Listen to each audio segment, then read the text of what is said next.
In the early afternoon of the 13th of April, 1985, a 60-year-old woman named Dorothy Thompson stepped into a small bank in St. Toubai, Bernard, Louisiana.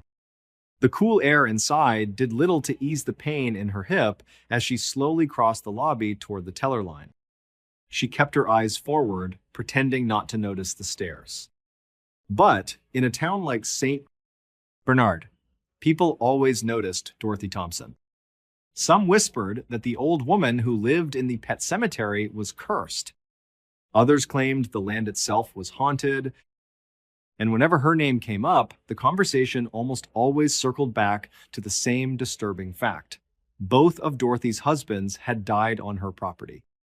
As the murmurs spread quietly through the bank, Dorothy reached the counter and asked to withdraw some cash. It should have been an ordinary errand. Just another quiet afternoon in Louisiana. Instead, it would be the last normal thing Dorothy Thompson ever did. And the reason the town had feared her for years was far darker than anyone realized. She couldn't deny she'd given them plenty to talk about. Dorothy had lived in St.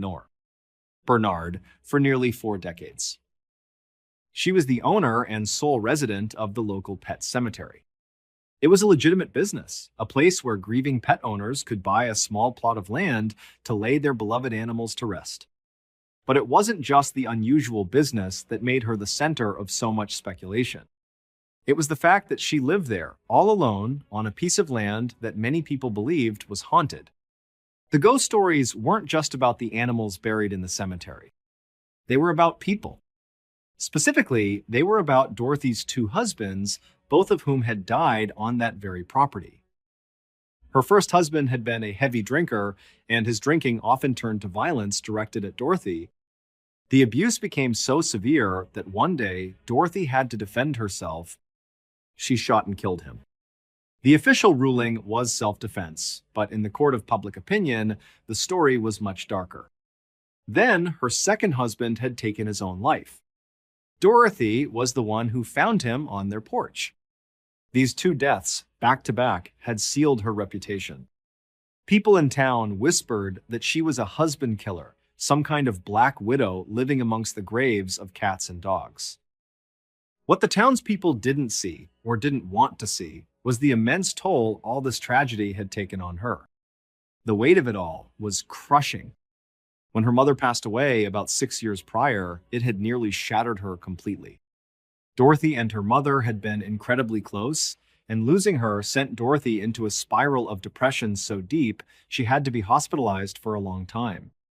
She was doing better now, but the sadness was a constant companion, some days heavier than others. So, standing in the bank, Dorothy did her best to ignore the stares and the whispers. She walked up to the teller and smiled politely. She needed to withdraw some cash to pay her new handyman, a man named Kenny Palmier. He had done some work on the cemetery grounds that morning. And since Dorothy didn't drive, Kenny was also acting as her driver for the day. He was waiting for her outside in his car right now, ready to take her on a few more errands. Dorothy told the teller the amount she needed. The woman counted out the bills, slid them under the partition, and Dorothy took the cash, turned, and walked back out into the Louisiana heat, the whispers of the town fading behind her. A couple of hours later, around 4 in the afternoon, Dorothy sat quietly in the passenger seat of Kenny Palmier's car. They were driving down the highway, heading back to her home. They had just finished up at the grocery store, the last stop on their list of errands. The car was filled with the smell of fresh produce and cleaning supplies. They made small talk, the easy, impersonal kind you make with someone you don't know very well. They talked about the weather, how warm it was for April, and about the work Kenny had done that morning, clearing some overgrown brush near the back fence of the cemetery. The truth was, Dorothy barely knew Kenny at all. She'd only hired him the day before. He seemed like a decent, hardworking man, and she was hopeful that he would stick around for a while. She'd had a string of bad luck with handymen over the past year or so. The turnover rate was high, and she desperately needed some consistency. The pet cemetery was a large piece of land, and both the grounds and her house required constant upkeep, work that she was no longer physically capable of doing herself. Besides her bad hip, the medication she took for her depression often left her feeling weak and disoriented.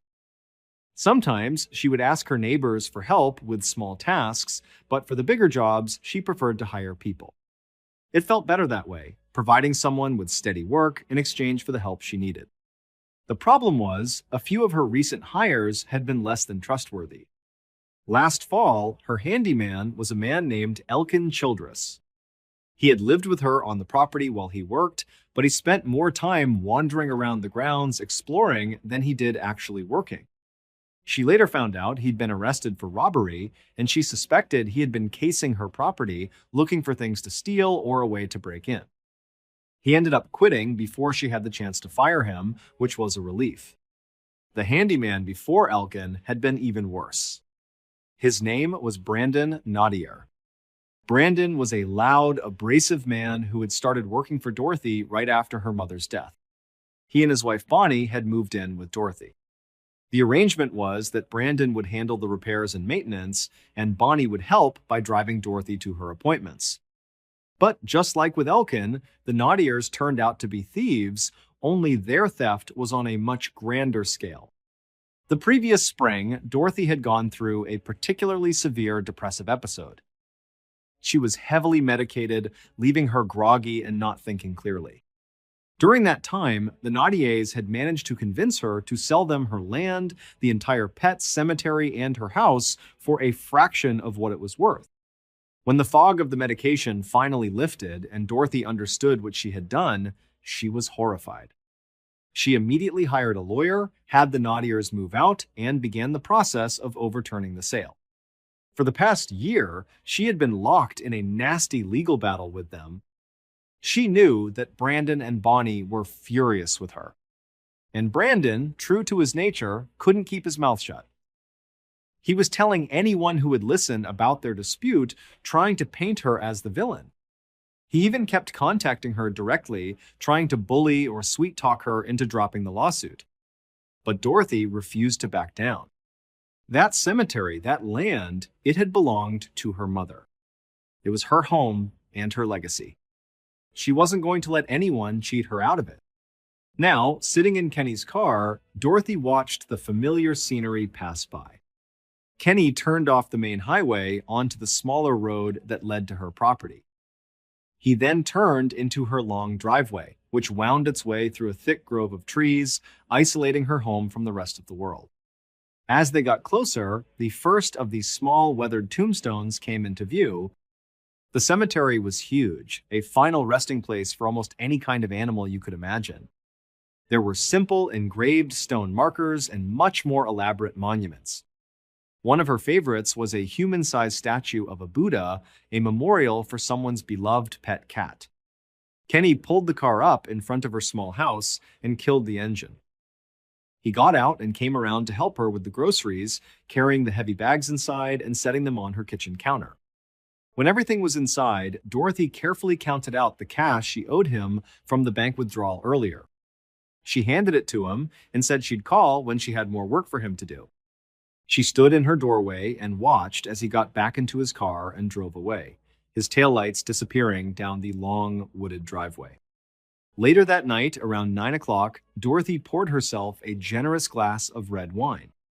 She made her way to her bedroom, sat on the edge of her bed, and turned on the small television on her dresser. It had been a long day. After Kenny had left, she'd spent the evening sorting through a pile of bills and taking a few calls from clients who wanted to inquire about burial plots. She was exhausted and ready to unwind. But just as she settled into her pillows, the phone in the kitchen started ringing. With a groan, she picked up her wine glass and shuffled back down the hallway. She answered the phone, and on the other end was the familiar voice of her friend, Patricia Newman. Patricia was about half Dorothy's age, a woman in her early 30s. They had met through a mutual friend about 3 years earlier.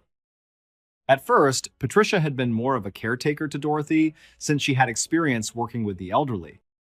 But they had clicked instantly, and their relationship had blossomed into a close friendship, something akin to a mother and daughter.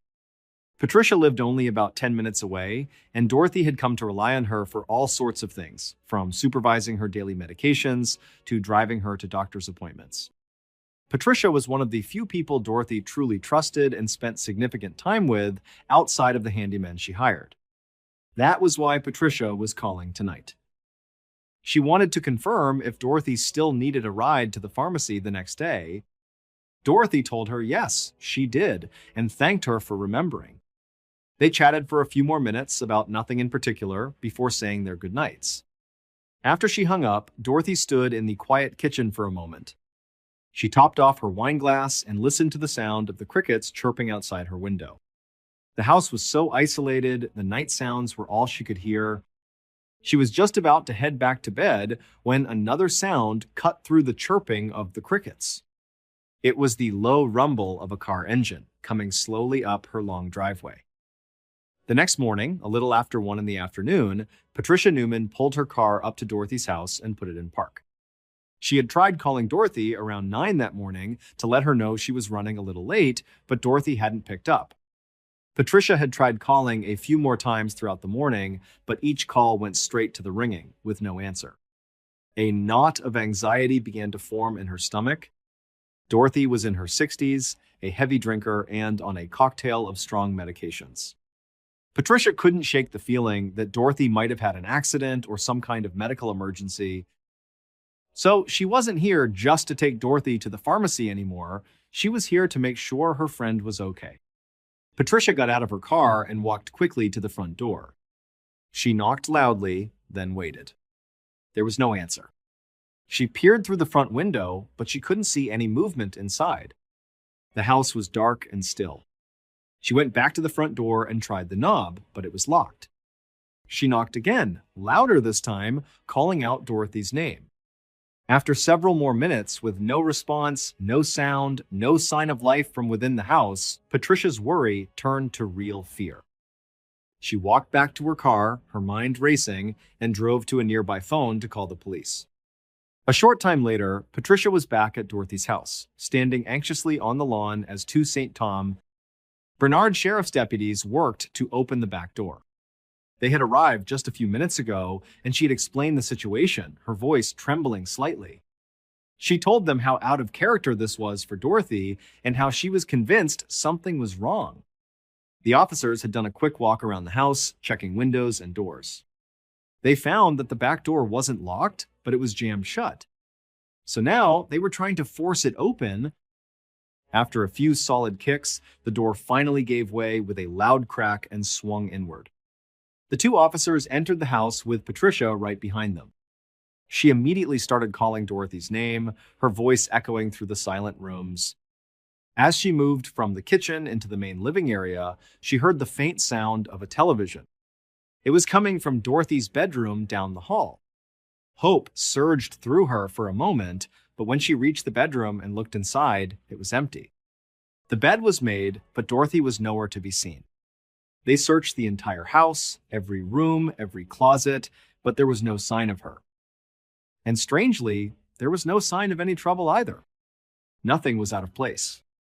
There were no signs of a struggle, no overturned furniture, no indication that someone had fallen or had a medical crisis. It was as if Dorothy had simply vanished into thin air.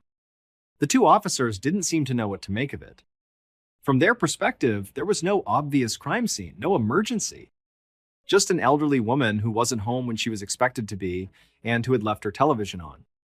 It was odd, certainly, but not enough to trigger a major police response. But Patricia knew better. She tried to convey the depth of her concern to the officers, explaining again how Dorothy never went anywhere, how she didn't have a car, how this was completely wrong. But the officers were calm and suggested she just wait a few more days. They told her to keep trying to call, and if Dorothy didn't turn up in a day or two, she could file a formal missing persons report. So, despite her gut feeling that something terrible had happened, Patricia did as she was told. She went home and continued to call Dorothy's number, but it just rang and rang. She called the few other people Dorothy knew in town, but no one had seen or heard from her. Finally, after 4 agonizing days of silence, Patricia called the St. Bernard Sheriff's Office again. This time, her voice was filled with desperation. She begged them to do something. Dorothy Thompson was still missing, and Patricia was now absolutely certain that she was in serious trouble. Around 10:30 in the morning on that same day, 4 days after Dorothy was last heard from, Detective Brian Valalong drove his patrol car down the long, tree-lined driveway of the pet cemetery. Sergeant Terrence Strada sat in the passenger seat beside him. They had been assigned to look into the disappearance of Dorothy Thompson. Even before arriving at the house, Valalong felt a sense of unease. He'd lived in the area his whole life and had always been creeped out by this place with its rows of tiny tombstones for animals. It felt isolated and strange.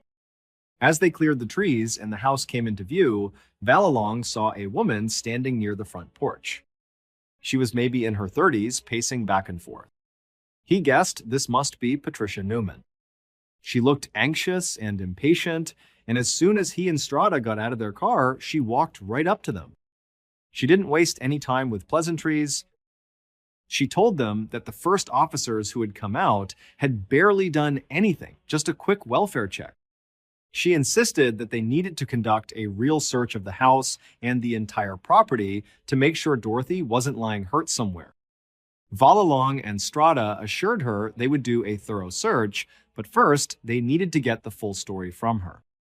They asked her to start from the beginning and tell them about the last time she had any contact with Dorothy. Patricia seemed irritated by the request. She said she had already explained everything on the phone and to the first two officers. She just wanted them to start looking.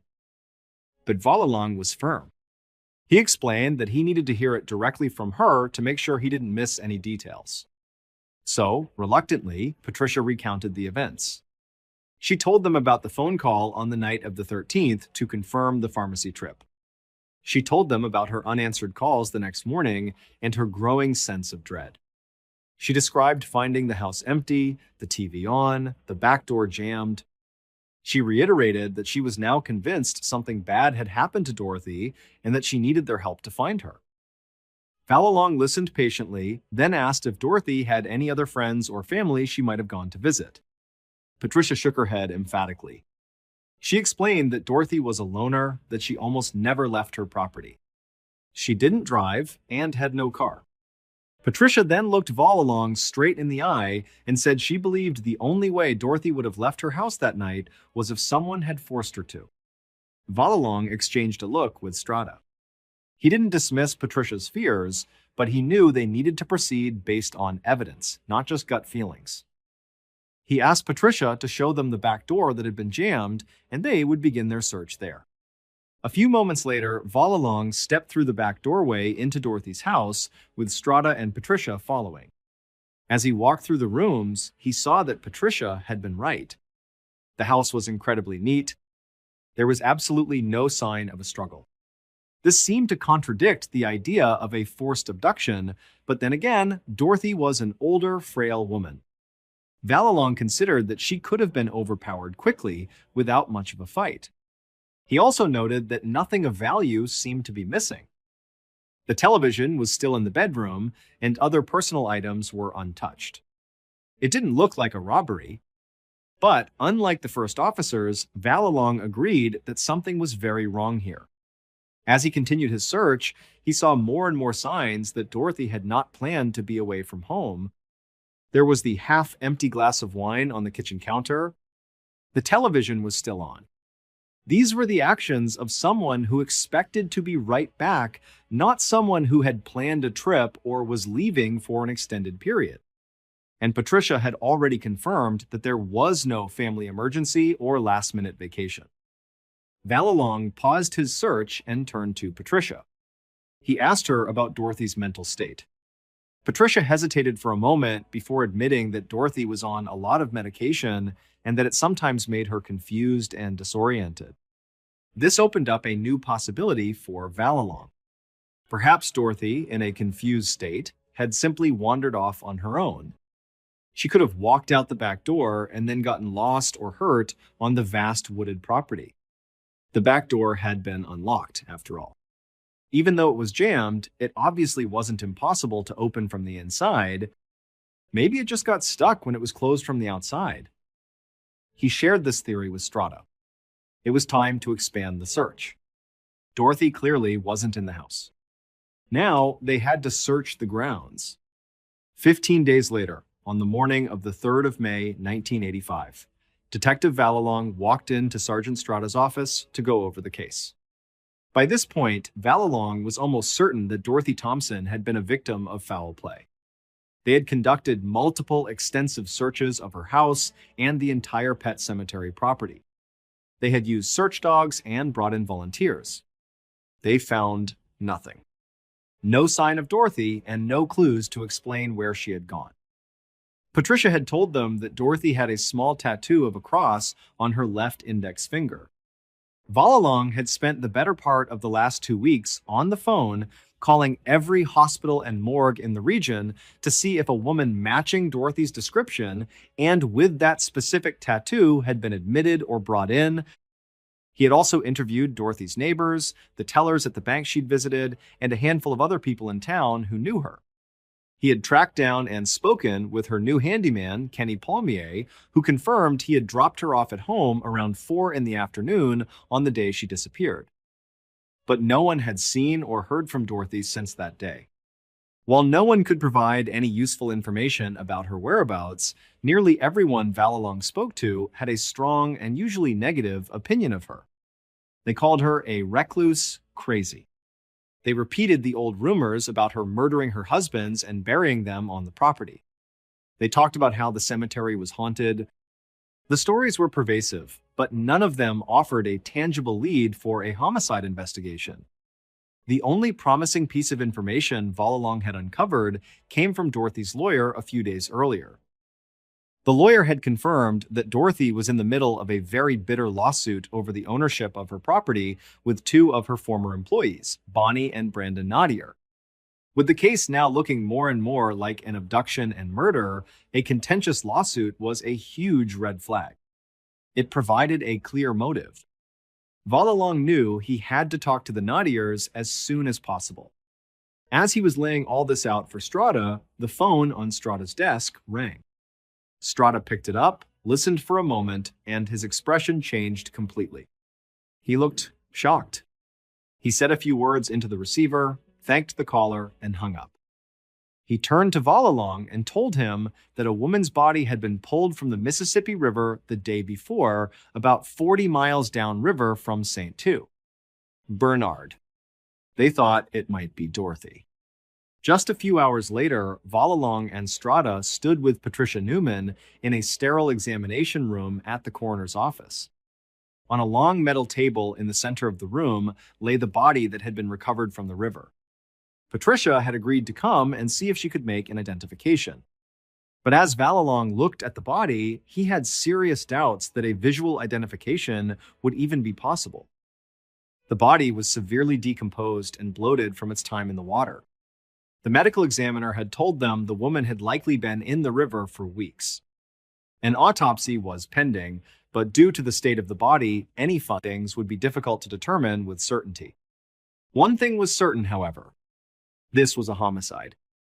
The woman had been found with a plastic bag tied tightly over her head. Her body was wrapped in numerous heavy chains, a clear attempt to weigh it down and keep it from ever being found. Valalong glanced over at Patricia. She looked pale and shaken, her eyes wide as she stared at the table. After a long, tense moment, she finally spoke. She said she didn't think it was Dorothy. For a split second, Valalong felt a wave of disappointment. Not because he wanted Dorothy to be dead, but because a positive identification would be a major break in the case.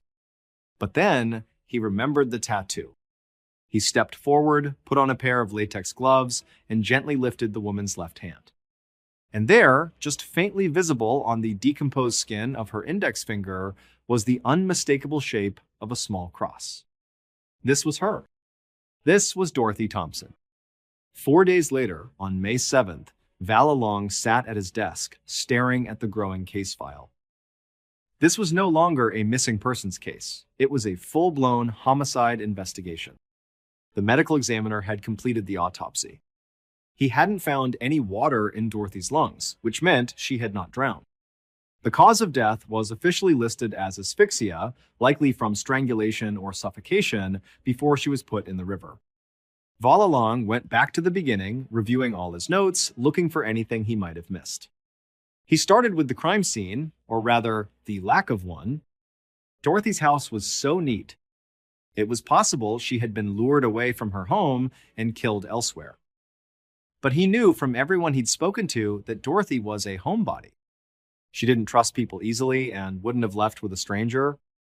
It made more sense that she was killed in her own home, and the killer had simply been very quick and very clean, leaving no trace of a struggle. His initial suspicion had fallen on Kenny Palmier, the handyman who was the last known person to see her. But Kenny had a solid alibi for that night, and besides, Valalong couldn't figure out a motive. There was no robbery, and Dorothy wasn't a wealthy woman. A murder this personal, by strangulation, usually pointed to a deep-seated rage or a personal conflict. But so far, he hadn't found anyone who had that kind of conflict with her. People gossiped about her, they thought she was strange, but no one seemed to have a real violent grudge against her. Except, of course, for the Naudiers. That lawsuit was the most obvious motive he had, but he hadn't had a chance to fully investigate it yet. At this point, his biggest problem was a complete lack of evidence. There were no witnesses to the abduction. The searches of her house and property had turned up nothing. And any forensic evidence that might have been on Dorothy's body had been washed away by the Mississippi River. Just then, there was a knock on his office door. Another officer poked his head in and said there was someone in booking that Valalong might want to talk to. They had just arrested a man for writing bad checks, and it turned out he used to work for Dorothy Thompson. Valalong was immediately interested. The officer told him the man's name was Elkin Childress. He had been Dorothy's live-in caretaker for a couple of months the previous fall. And during his interview, Elkin had told the arresting officers that the real reason he'd taken the job at the pet cemetery was to look for buried treasure. Apparently, among all the other bizarre rumors about Dorothy, there was one about her having hundreds of thousands of dollars buried somewhere on the property. Elkin had become obsessed with finding it, though he claimed he never did. As Valalong heard this, he felt a jolt of excitement. He'd never heard the treasure rumor before, but it provided a powerful new motive. Maybe Elkin had gone back to the property and tried to force Dorothy to tell him where the money was. But before Valalong could get too carried away, the officer told him that Elkin had a verified alibi for the night Dorothy disappeared. However, the officer continued, Elkin had said something else that was very interesting. He claimed there was someone else in Dorothy's life who had been trying to get her money. Someone who had befriended the old woman for the sole purpose of inheriting everything she owned when she died. According to Elkin, that person was Patricia Newman.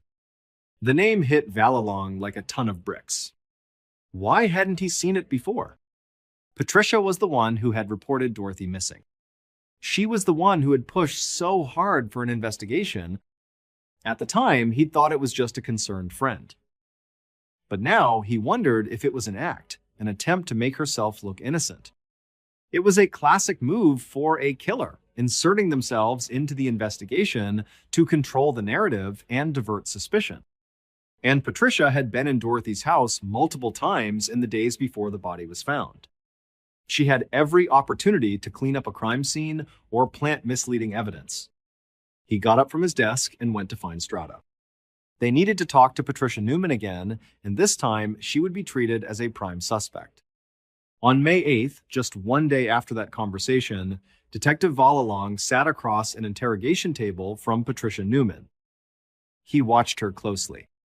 She seemed annoyed to have been called in again, but underneath the annoyance, he could see she was nervous. Her hands fidgeted in her lap. Valalong had planned his approach carefully. He would start off friendly, lulling her into a false sense of security, making her think he was still on her side.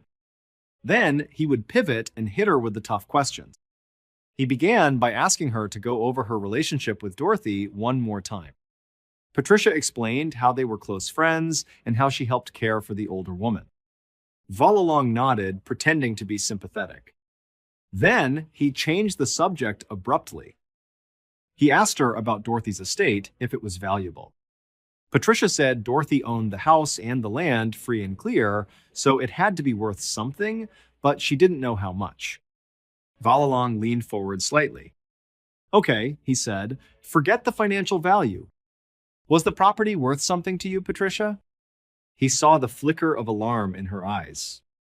She knew, in that instant, that the nature of their conversation had changed.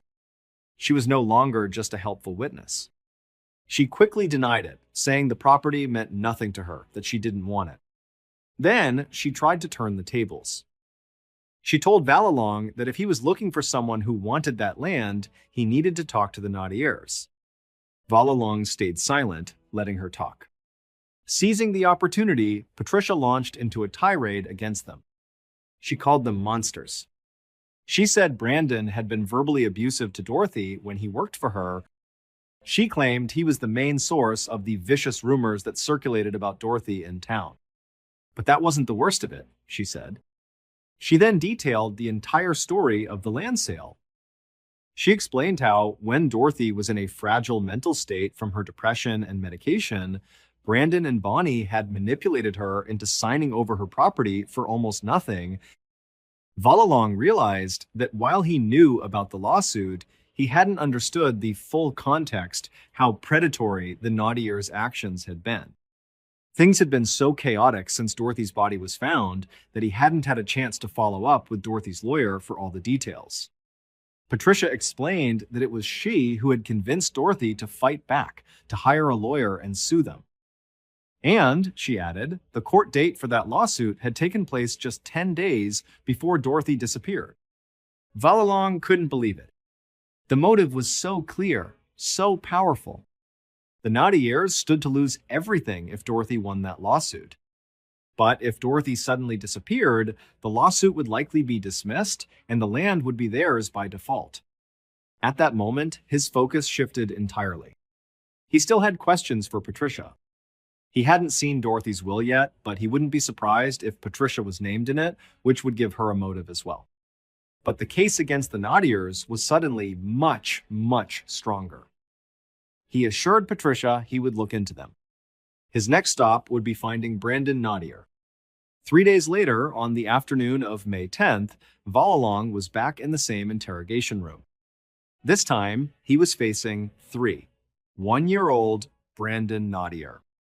Brandon hadn't come alone. His lawyer was sitting right next to him. That alone told Valalong that Brandon was worried. Valalong had done his homework. Brandon had a criminal record that included assault, and everyone he spoke to in town described him as a hothead with a big mouth, someone who flew off the handle at the slightest provocation. Valalong expected a confrontational interview. But when he started asking about the lawsuit with Dorothy, Brandon was the picture of calm confusion. He claimed the whole thing was a huge misunderstanding. He said he and his wife had known Dorothy for years and considered her family. He insisted that Dorothy had wanted them to have the property, that she had practically given it to them as a gift. He claimed it was their idea to pay her for it at all. According to Brandon, everything had been fine until Patricia Newman got involved. He grew frustrated as he explained how Patricia had somehow poisoned Dorothy's mind, convincing her that they had taken advantage of her. Brandon claimed the opposite was true, that it was Patricia who was manipulating Dorothy. He then dropped a bombshell. He said that on multiple occasions, Dorothy had actually run away from her own house after fights with Patricia and had come to him and Bonnie for safety. He was painting Patricia as a controlling, abusive figure from whom Dorothy needed protection. Valalong was at a loss. Brandon was surprisingly convincing. He didn't seem smart enough to be a master manipulator to concoct such a detailed and plausible counter-narrative on the fly. It was hard to imagine this man pulling off a perfect murder and then coolly framing someone else. Of course, his ex-wife Bonnie was still a suspect. Maybe she was the brains of the operation. They were divorced now, but they had been in the lawsuit together. Maybe they had teamed up to solve their shared problem. Valalong wasn't ready to clear Brandon just yet, but he knew he had no evidence to hold him. He ended the interview and watched as Brandon and his lawyer left the room. Just a few days ago, he had no suspects.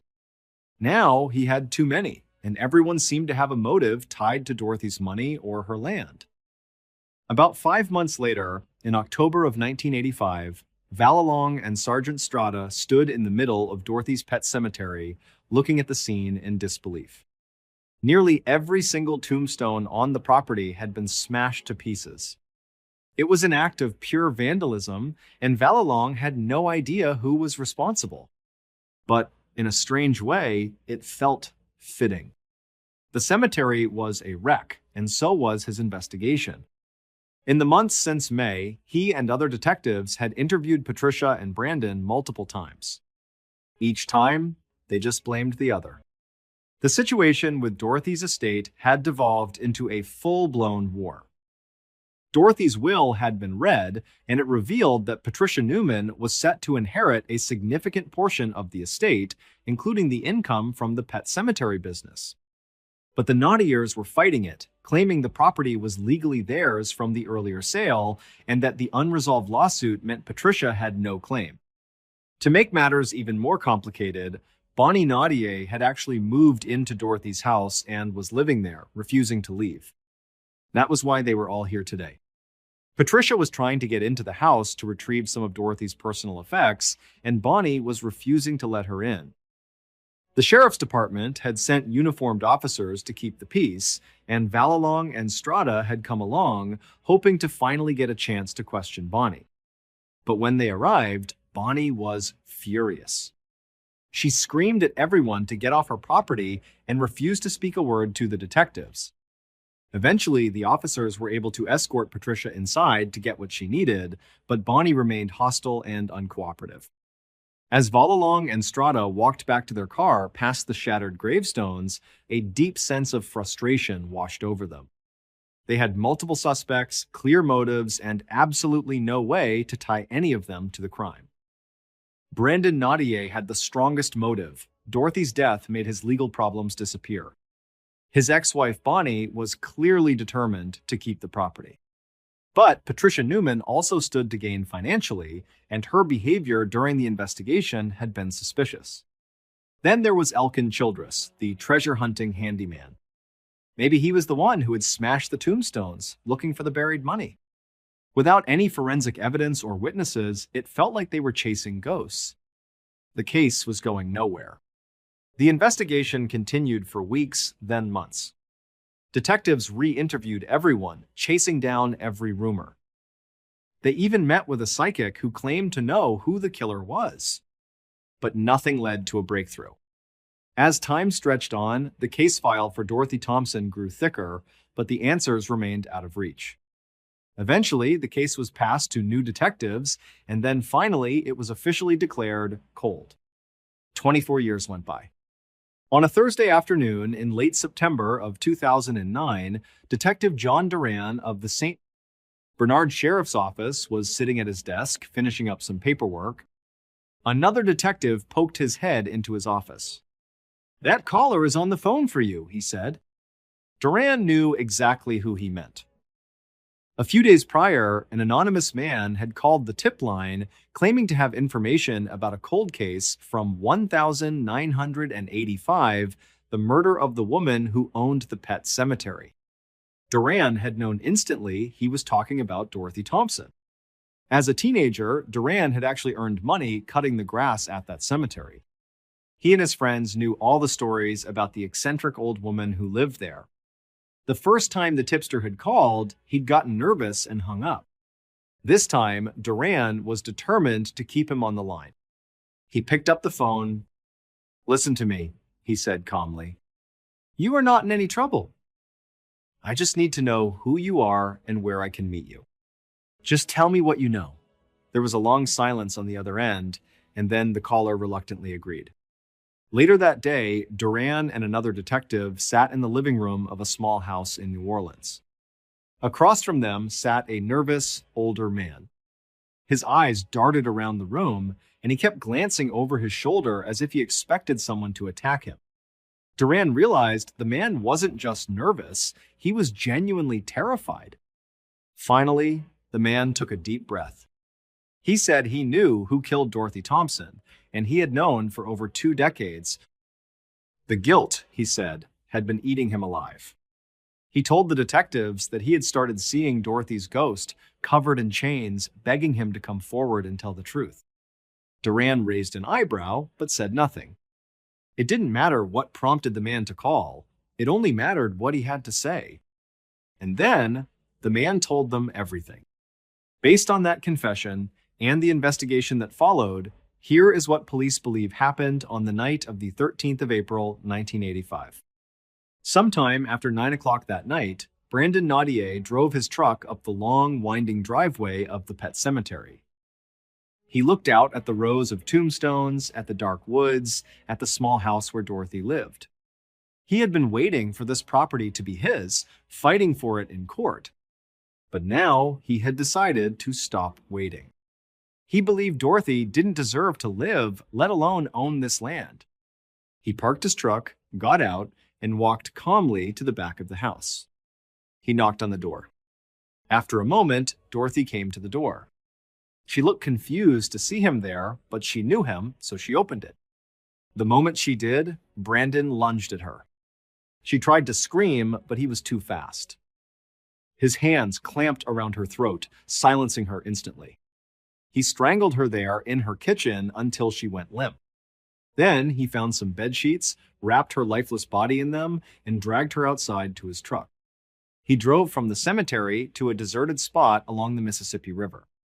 He pulled her body from the truck, tied her hands and feet together, and for good measure pulled a plastic bag tightly over her head. Then he began wrapping her body in heavy industrial chains he had brought with him. When he was finished, he lifted her body, carried it to the edge of the riverbank, and threw it into the dark, swirling water. Then he got back in his truck and drove away, feeling as if a great weight had been lifted from his shoulders. With Dorothy gone, the lawsuit was over. The property was his. It turned out that Brandon Naudier had not acted completely alone. He had asked another one of Dorothy's former handymen, a man named James Tregler, to ride along with him that night. Tregler waited in the truck while Brandon went inside and committed the murder. But Brandon, being the loudmouth he was, couldn't keep his secret. He had bragged about what he had done to his entire circle of friends. They all knew, and they all believed him, because they knew he was capable of such violence. But they were also terrified of him, so for 24 years, they all kept silent. The anonymous caller was one of those friends, a man who could no longer live with the guilt. It took another 4 years of investigation after that initial tip, but police eventually located James Tregler. He confessed to being there that night and told them the entire story. With his testimony, they finally had enough to arrest Brandon Naudier for the murder of Dorothy Thompson. In 2012, Brandon surrendered to police. He pleaded guilty to murder and was sentenced to just 10 years in prison. His ex-wife Bonnie was determined to have not been involved. James Tregler, in exchange for his crucial testimony, was granted immunity from prosecution. Today, the pet cemetery is still there, but it is abandoned, the grounds overgrown with weeds and vines. The small tombstones are barely visible through the tall grass. But even now, people still visit the property. Treasure hunters, armed with metal detectors, still walk the haunted grounds, hoping to be the ones who finally find Dorothy Thompson's buried fortune. Let me know what you thought about today's case in the comments below. For more than 20 years, people believed Dorothy Thompson's killer had gotten away with the perfect crime. No witnesses. No evidence. Just rumors, fear, and a lonely pet cemetery filled with secrets. And even now, long after the case was finally solved, locals still claim strange things happen on that property after dark. Some say it's only old ghost stories. Others aren't so sure. Somewhere beneath those overgrown graves, people still believe Dorothy's buried fortune is waiting to be found. Until next time. On the morning of the 8th of December, 1995, 41-year-old Bonnie Sanborn woke up believing she was dealing with the biggest problem in her life. By the end of the next day, detectives would stand inside her bedroom, staring at so much blood splattered across the walls and mattress that they would struggle to understand how anyone could have survived. And yet somehow, Bonnie herself would be gone. But on that Friday morning in Tucson, Arizona, none of that horror had happened yet. Bonnie was simply trying to get her 3 kids ready for school. She set a box of cereal down on the dining room table, the bright colors of the cardboard standing in strange contrast to the quiet tension that always seemed to linger inside the house. It was a routine she'd repeated thousands of times before, one of the few things in her life that still felt stable. A few moments later, her youngest son, 10-year-old Brandon, came running into the kitchen and dropped into his chair at the table. Bonnie poured herself a cup of coffee and carried it down the hallway, starting the familiar morning ritual of waking up her older children. Her first stop was her 13-year-old daughter Candace's room. Candace stood in front of the mirror, putting on makeup, barely acknowledging her mother as Bonnie reminded her that the bus would be there soon. Candace rolled her eyes and muttered that she'd be out in a minute. Bonnie sighed and continued farther down the hallway until she reached the closed bedroom door of her 15-year-old son, Bradley. She knocked once. Then again, no answer. She called his name and warned him that if he didn't get out of bed, she was going to come in there herself and drag him out. Still nothing. Bonnie pressed her ear against the cool wood, listening. She was expecting to hear the rustle of sheets or the sound of a dresser drawer being pulled open, the usual signs of a teenager reluctantly starting his day. But that's not what she heard. Instead, there was a strange, rhythmic clanking sound. It was metal hitting metal, a harsh, jarring noise that didn't belong in a quiet suburban home on a Friday morning. Her curiosity and a sense of dread turned the doorknob. She pushed the door open, and what she saw made her stop in her tracks. There, in the middle of his bedroom floor, was her son Bradley, along with his 18-year-old friend, Jason Horbachevsky. The two of them were crouched down, using a crowbar and a hammer to try and pry open a huge, heavy gray metal box. Bonnie stepped all the way into the room, her eyes wide. She could see a telephone receiver dangling from the side of the box by its thick armored cord. It was a payphone. A payphone that Bradley and Jason had very obviously stolen from somewhere and brought into her home. They were now in the process of breaking into it, trying to get the quarters from inside. For a moment, Bonnie was so stunned she couldn't speak. All she could manage to get out was a quiet, "What are you doing?" Bradley looked up at her, his expression completely unfazed, as if this was the most normal thing in the world. He just shrugged and said, "What?" "We're just trying to get the change out." Before Bonnie could even begin to process that, Jason, her son's friend, looked over his shoulder at her. He didn't seem worried either. In fact, he started laughing, a strange, disconnected laugh that made Bonnie wonder if he was high on something. She backed out of the room into the hallway, her mind racing. This was a crime. A blatant, undeniable crime happening right inside her house, in her son's bedroom. But this wasn't the first time Bradley had caused problems. Far from it. He'd thrown secret parties that trashed the house. He picked fights with everyone, with his sisters, with her. She knew he was hanging out with a dangerous crowd, with kids who were in gangs. For a long time, Bonnie had tried to be patient. She remembered how difficult being a teenager was, the need to push boundaries and test limits. She'd tried to be supportive, to talk to him, to understand him. But his behavior was only getting worse, escalating from defiance to outright criminal activity. This payphone was a breaking point. She couldn't let this slide. If she did, where would it end? She had a terrifying vision of him getting seriously hurt or hurting someone else or ending up in prison. This was the moment. She had to do something drastic. Without saying another word to the two boys who were already back to work, banging on the metal box with the hammer, Bonnie turned and walked back to the kitchen. Her other two kids, Brandon and Candace, were at the table, finishing their cereal, their faces a mixture of annoyance and resignation at the noise their older brother was making. She walked right past them, picked up the kitchen phone, and dialed 911. When the dispatcher answered, Bonnie's voice was steady. She said she needed to report a theft. And then she gave the dispatcher her own address. After she hung up, she told Candace and Brandon to grab their backpacks and go wait for the bus outside. She didn't want them to see what was about to happen. A few minutes later, there was a knock on the front door. Bonnie opened it to find two sheriff's deputies on her porch. She recognized them, and she could tell from their expressions that they recognized her, too. This wasn't their first visit to the Sanborn house. They had been there several times in the past few months to deal with domestic disturbances, most of which revolved around Bradley. But as she stood there, Bonnie's worries weren't just about Bradley. She could see her daughter, Candace, starting to act out more and more, and she worried constantly about what would happen when Brandon hit his teenage years. Would he follow in his older siblings' footsteps? She felt a wave of despair wash over her. She didn't understand what she was doing so wrong as a parent. She led the deputies down the hall to Bradley's room. He and Jason were still on the floor, so focused on the payphone that they didn't even notice the officers until they were standing in the doorway. When Bradley looked up and saw the police, his face twisted with rage. He started screaming at his mother, yelling that he couldn't believe she'd actually called the cops on her own son.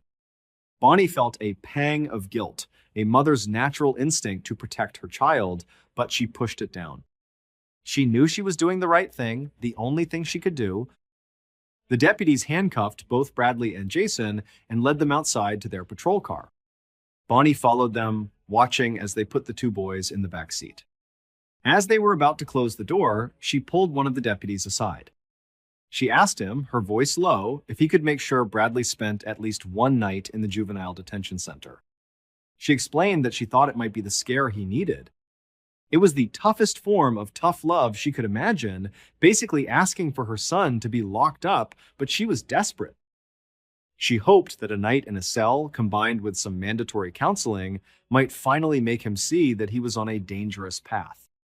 The deputy looked at her with a sympathetic expression, nodded, and said he would see what he could do. As the squad car pulled away from the curb and drove down the street, Bonnie saw a curtain move in the window of the house across the street. She squinted and saw one of her neighbors peering out, trying to see what all the commotion was about. Further down the block, a couple who had been out for a morning jog had slowed to a walk and were now just staring openly. Bonnie wasn't surprised. She knew she'd be looking too if she saw police cars at a neighbor's house. But it still filled her with a deep sense of shame. She knew the people in this neighborhood were well aware of her family's struggles. They were polite to her face, some even offered to help with little things, but she knew that behind closed doors, they gossiped. They talked about her kids, about her marriage, about her. It was humiliating, and it made her feel incredibly isolated. Her husband, Robert, was part of the problem, though not intentionally.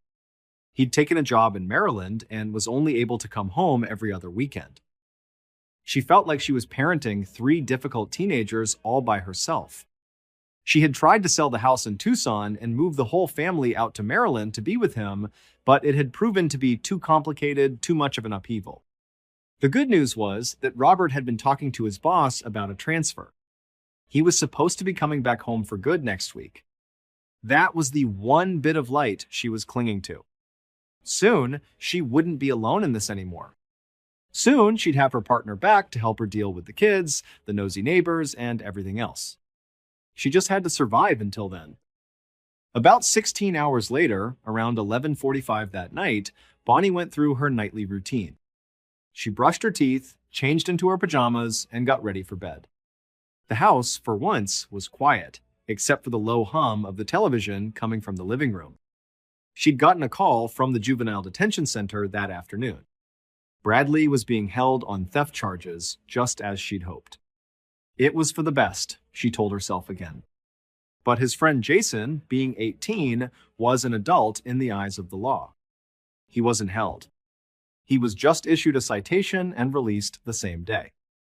Bonnie knew with a sinking feeling that as soon as Bradley got out, the two of them would be right back together, getting into the same old trouble. It felt like a never-ending cycle. Before she turned in for the night, she walked into the living room.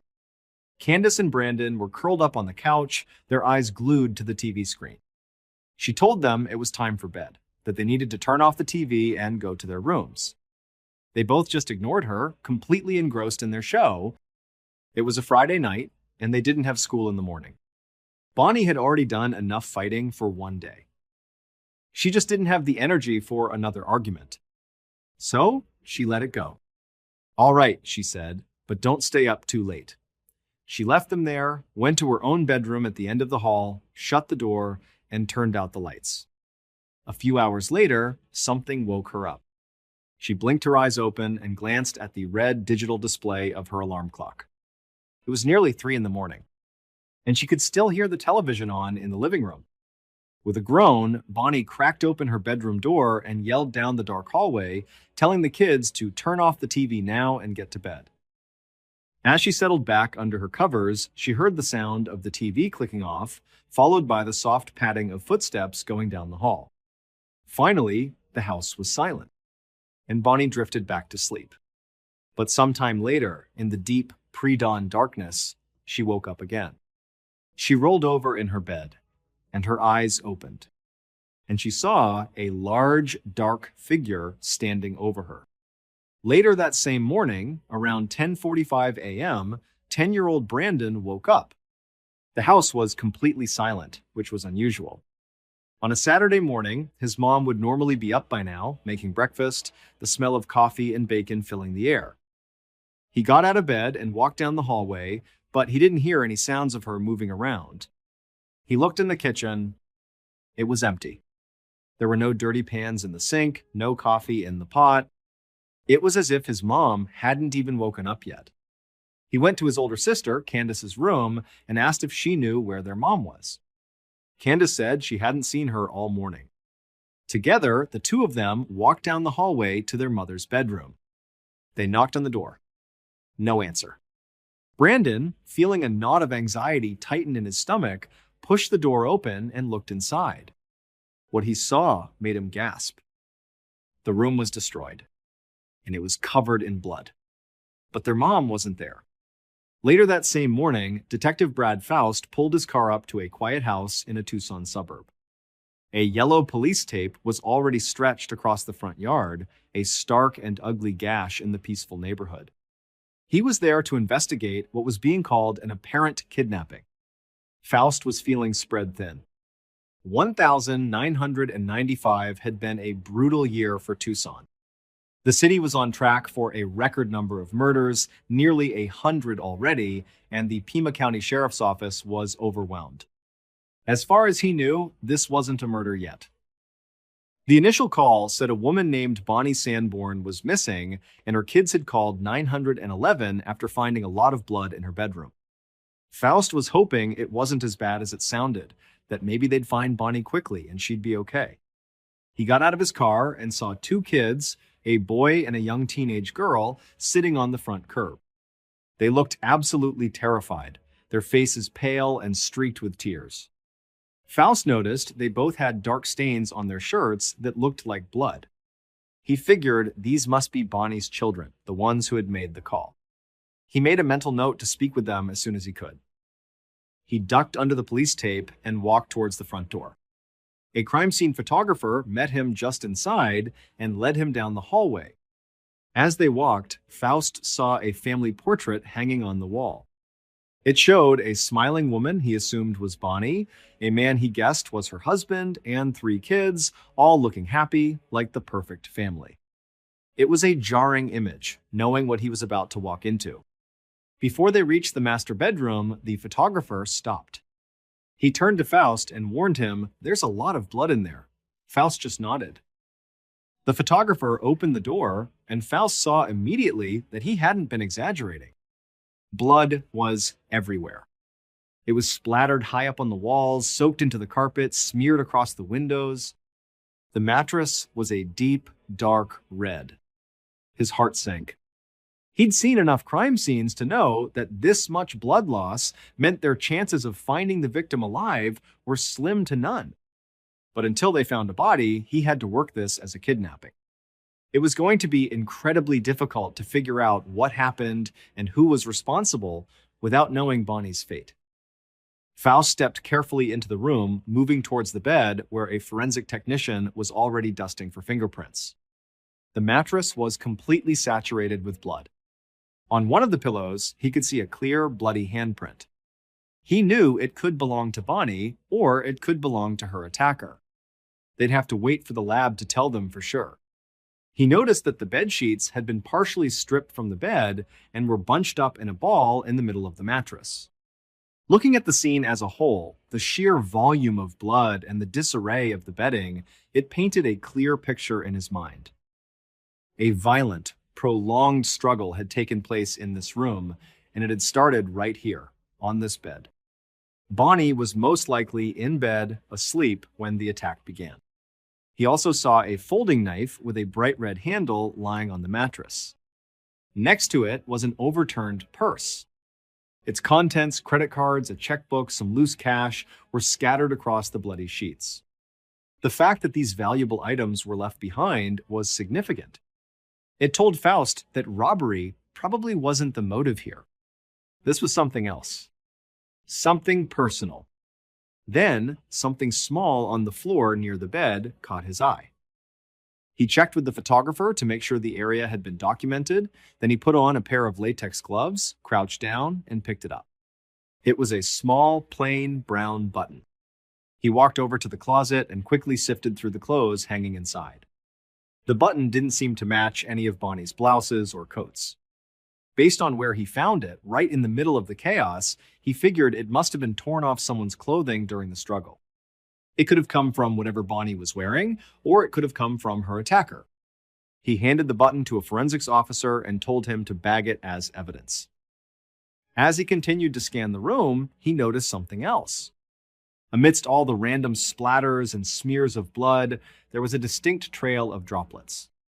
It wasn't a smear, like a body being dragged, but a line of individual drops snaking across the carpet. He followed the trail with his eyes. It led directly to a sliding glass door that opened into the backyard. He walked over and tried the handle. It was unlocked. The forensics officer working nearby confirmed that no one on the scene had touched that door yet. It must have been left unlocked by the suspect. Faust slid the door open and stepped outside, his shoes crunching on the dry grass. The trail of blood droplets continued across the lawn, all the way to a side door that led into the garage. He noted that there were no drag marks in the grass. This meant the attacker had likely carried Bonnie. That suggested the attacker was bigger and stronger than she was. But looking at the family photo again, he saw that Bonnie was a very petite woman. That didn't narrow down the suspect pool by much. A lot of people would have been strong enough to carry her. Faust reached the garage door. He tried the knob. It was unlocked, too. He pushed the door open and peered inside. The garage was empty, there was no car, but the trail of blood continued for a few feet onto the concrete floor before it stopped abruptly. The sequence of events was becoming clearer. The attacker came in through the bedroom, attacked Bonnie, carried her through the backyard and into this garage, loaded her into the car that was parked here, and then drove away with her. His most urgent priority now was to find that car. Once he had completed his initial walkthrough of the scene, Faust went back outside.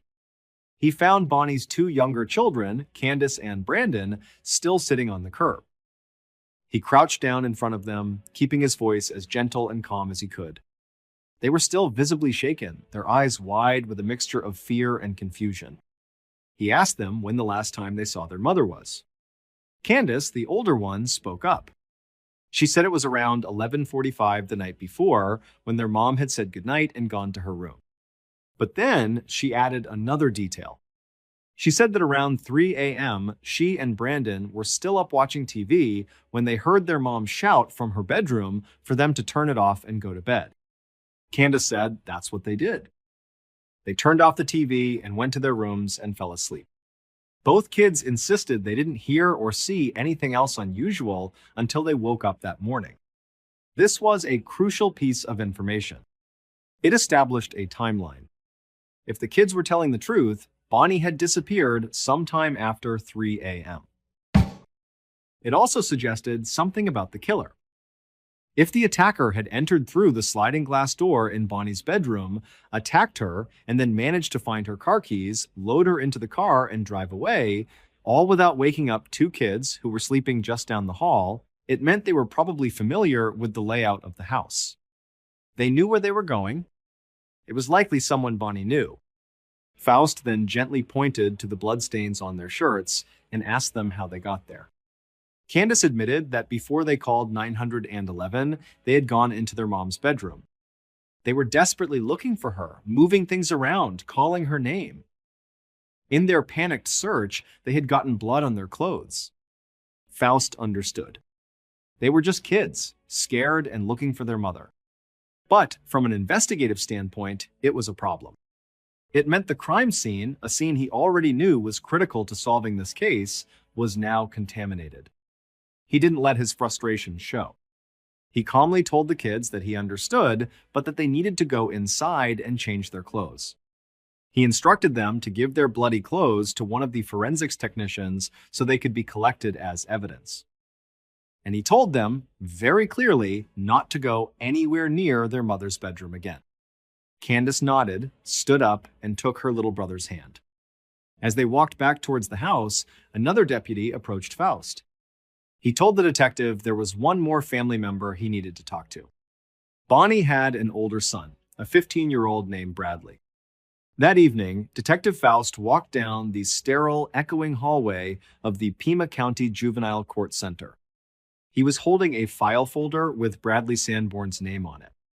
He opened the door to a small, windowless office and saw a teenage boy sitting at a table waiting for him. Faust recognized him from the mugshot in the file. It was Bradley. Faust walked in and sat down across from him. As gently as he could, he broke the news. He told Bradley that his mother was missing, that she had been attacked in her home, and that based on the evidence, she might be dead. He watched the boy's reaction closely.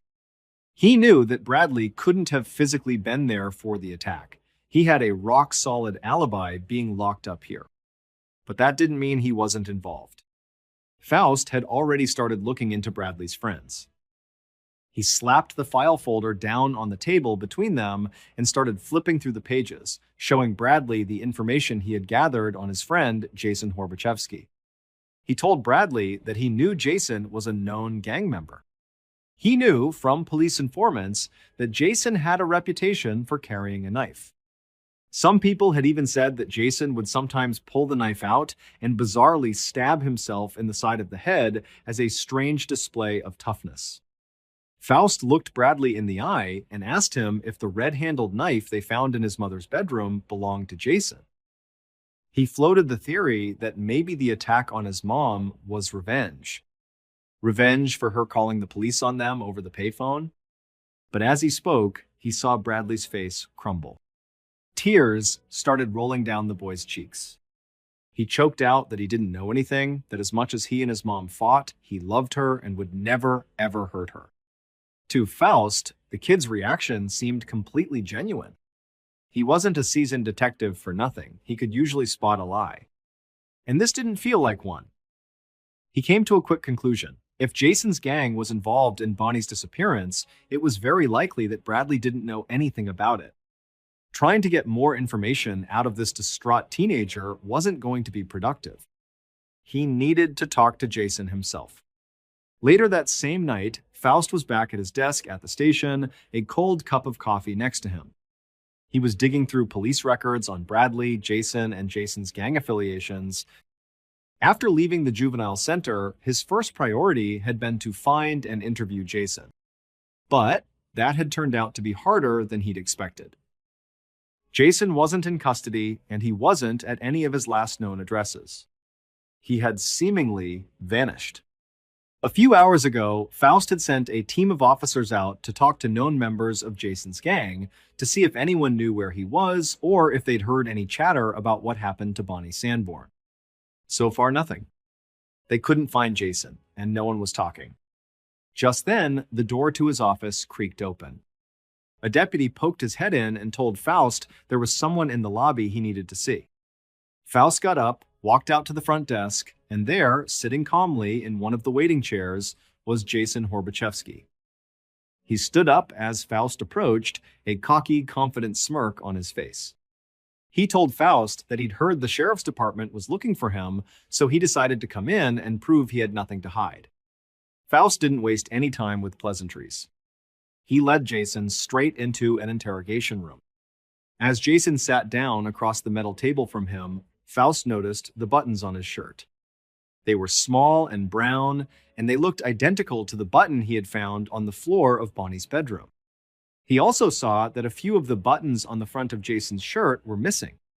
Faust felt a jolt of excitement, but he kept his face impassive. He decided not to ask about the button, not yet.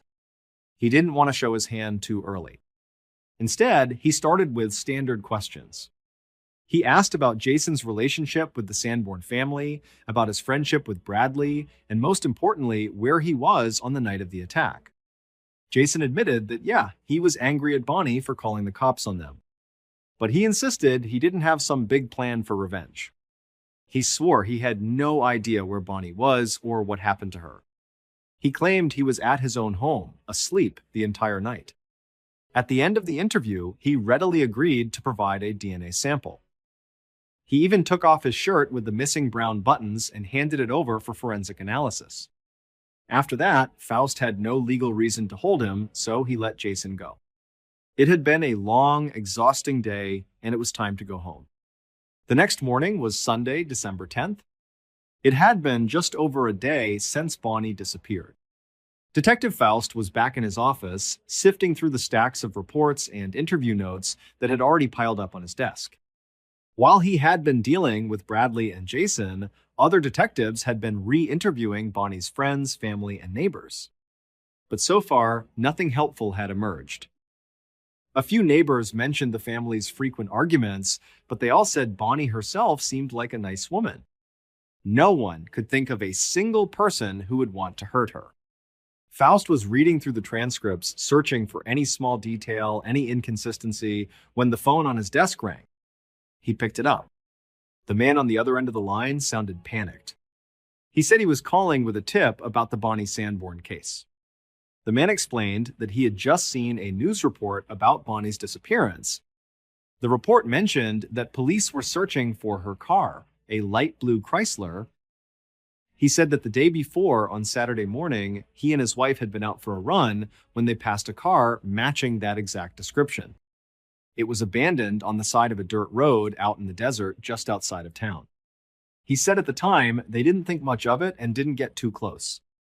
But after seeing the news report just now, they decided to drive back out to that spot to see if the car was still there. He said that not only was the car still there, but when they got closer this time, they could see something in the back seat. It looked like a woman's body. Faust's heart hammered in his chest. He scribbled down the location. When he checked it on a map, he realized it was only about a half a mile from Bonnie's house.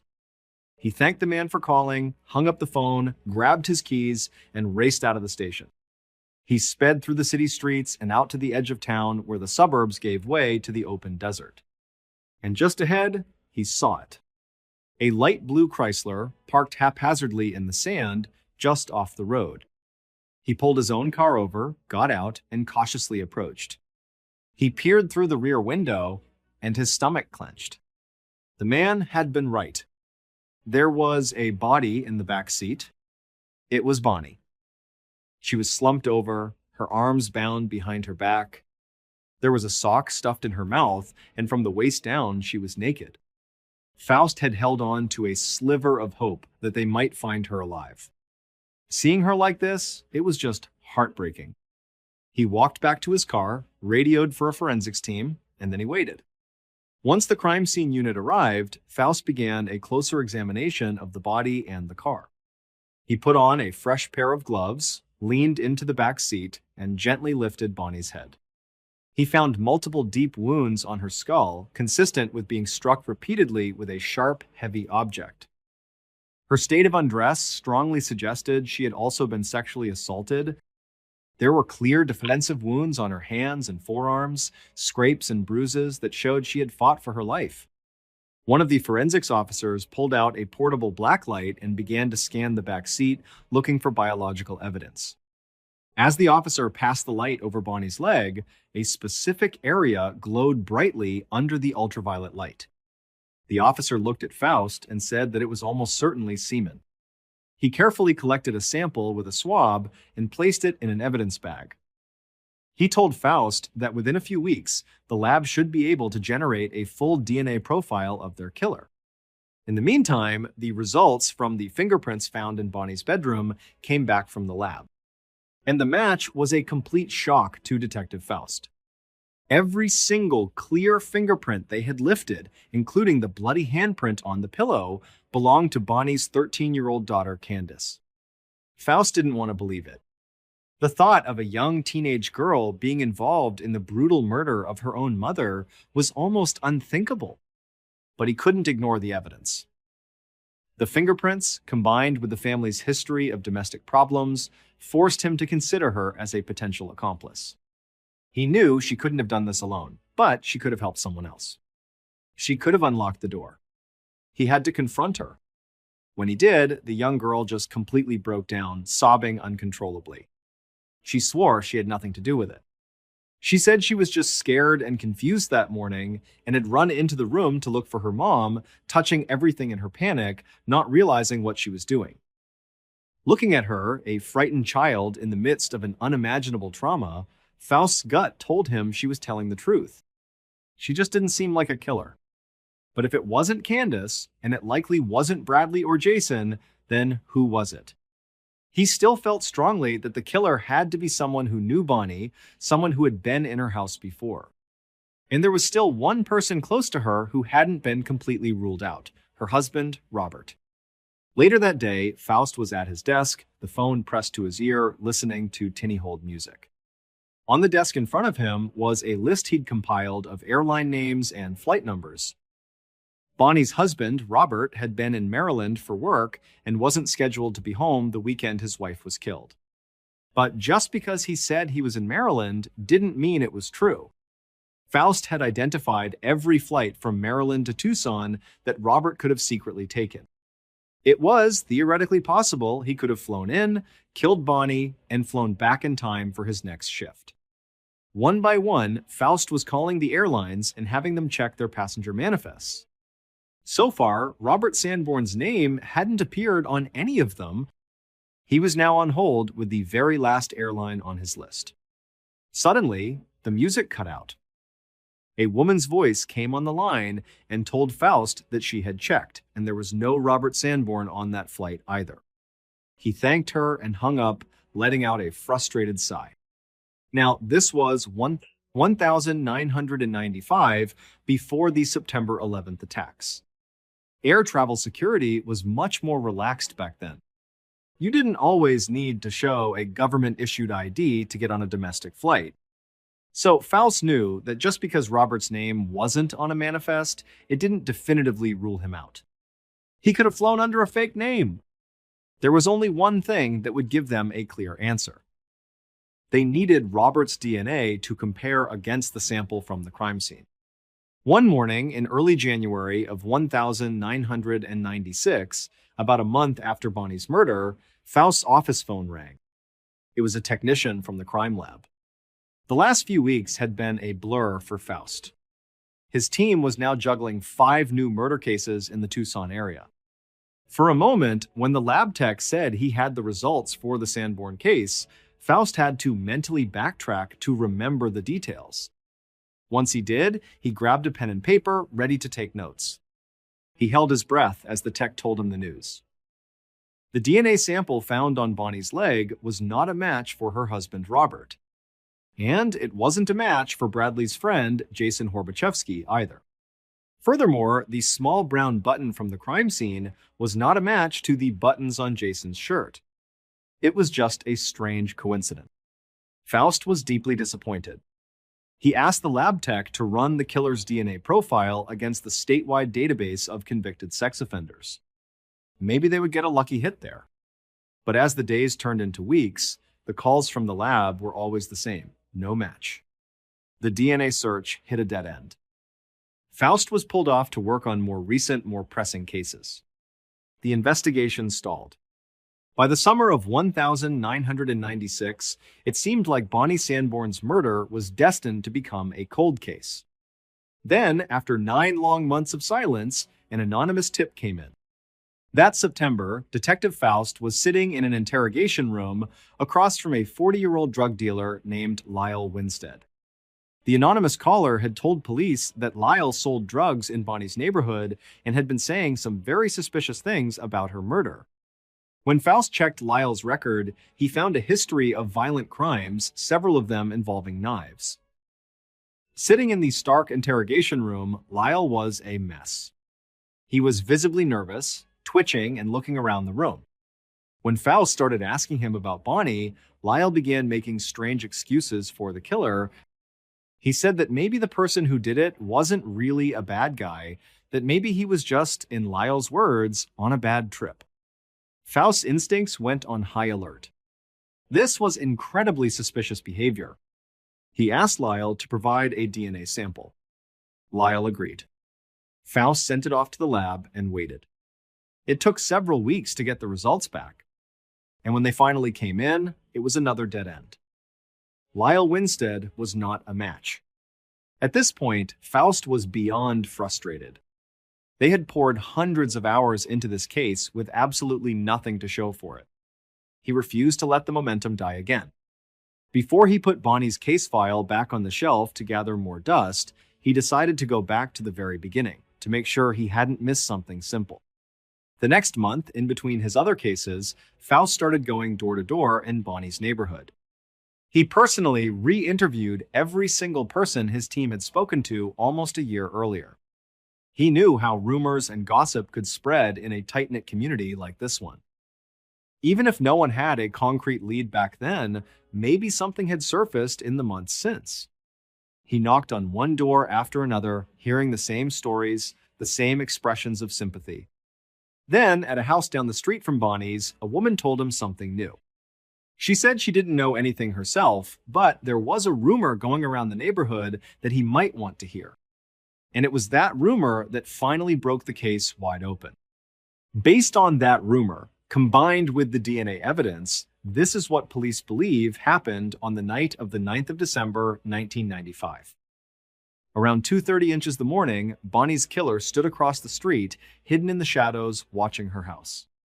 The killer was her 22-year-old neighbor, Freddie Roybal. Freddie knew that the Sanborns had been planning to move to Maryland. In his twisted mind, he felt like time was running out. If he was going to act on his dark obsession with Bonnie, it had to be now. Around 3 a.m., he saw the last light in the house, the one in the living room, go dark. A few moments later, he saw a lamp go out in one of the bedrooms. The entire house was now plunged into darkness. This was the moment he had been waiting for. He wanted to be sure that not just Bonnie, but her children were all asleep. He clutched the tools he had brought with him, a set of plastic flex ties and a chipping hammer. A chipping hammer is a specialized tool used by welders, with a standard hammer head on one side and a sharp, pointed pick on the other. It was a brutal, terrifying weapon. He crept across the dark street, across Bonnie's lawn, and made his way to the back of the house. He went straight for the sliding glass door. He had been in the house before, helping his father with some repairs for Bonnie, and he knew that this door was often left unlocked. He was right. He slid the door open silently and stepped inside. He was now in Bonnie's bedroom. He could see her form in the bed, asleep under the covers. He started to move towards her, but as he took a step, a floorboard underneath the carpet let out a loud creak. The sound woke Bonnie. She stirred, rolled over, and her eyes met his in the darkness. In that instant, Freddie knew he had been seen. He lunged at her, raising the hammer. Bonnie tried to fight back, to scream, but he was too strong, too fast. He overpowered her, striking her again and again with the sharp end of the hammer. Once she was subdued but still alive, he used the flex ties to bind her hands tightly behind her back. Then he quickly searched for her purse, found it, and dumped its contents onto the bed until he found what he was looking for: her car keys. He picked up Bonnie's bleeding, broken body, carried her out through the same sliding door, across the backyard, and into the garage. He used her keys to unlock her blue Chrysler and put her in the back seat. Then he got into the driver's seat, started the engine, and drove out into the desert. He parked on the side of a deserted road where he assaulted and finally killed her.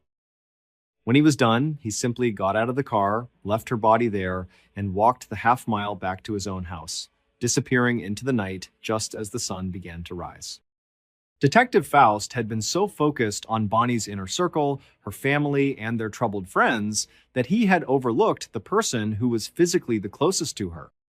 The rumor that the neighbor shared was that Freddie Roybal had a crush on Bonnie, that he was attracted to her.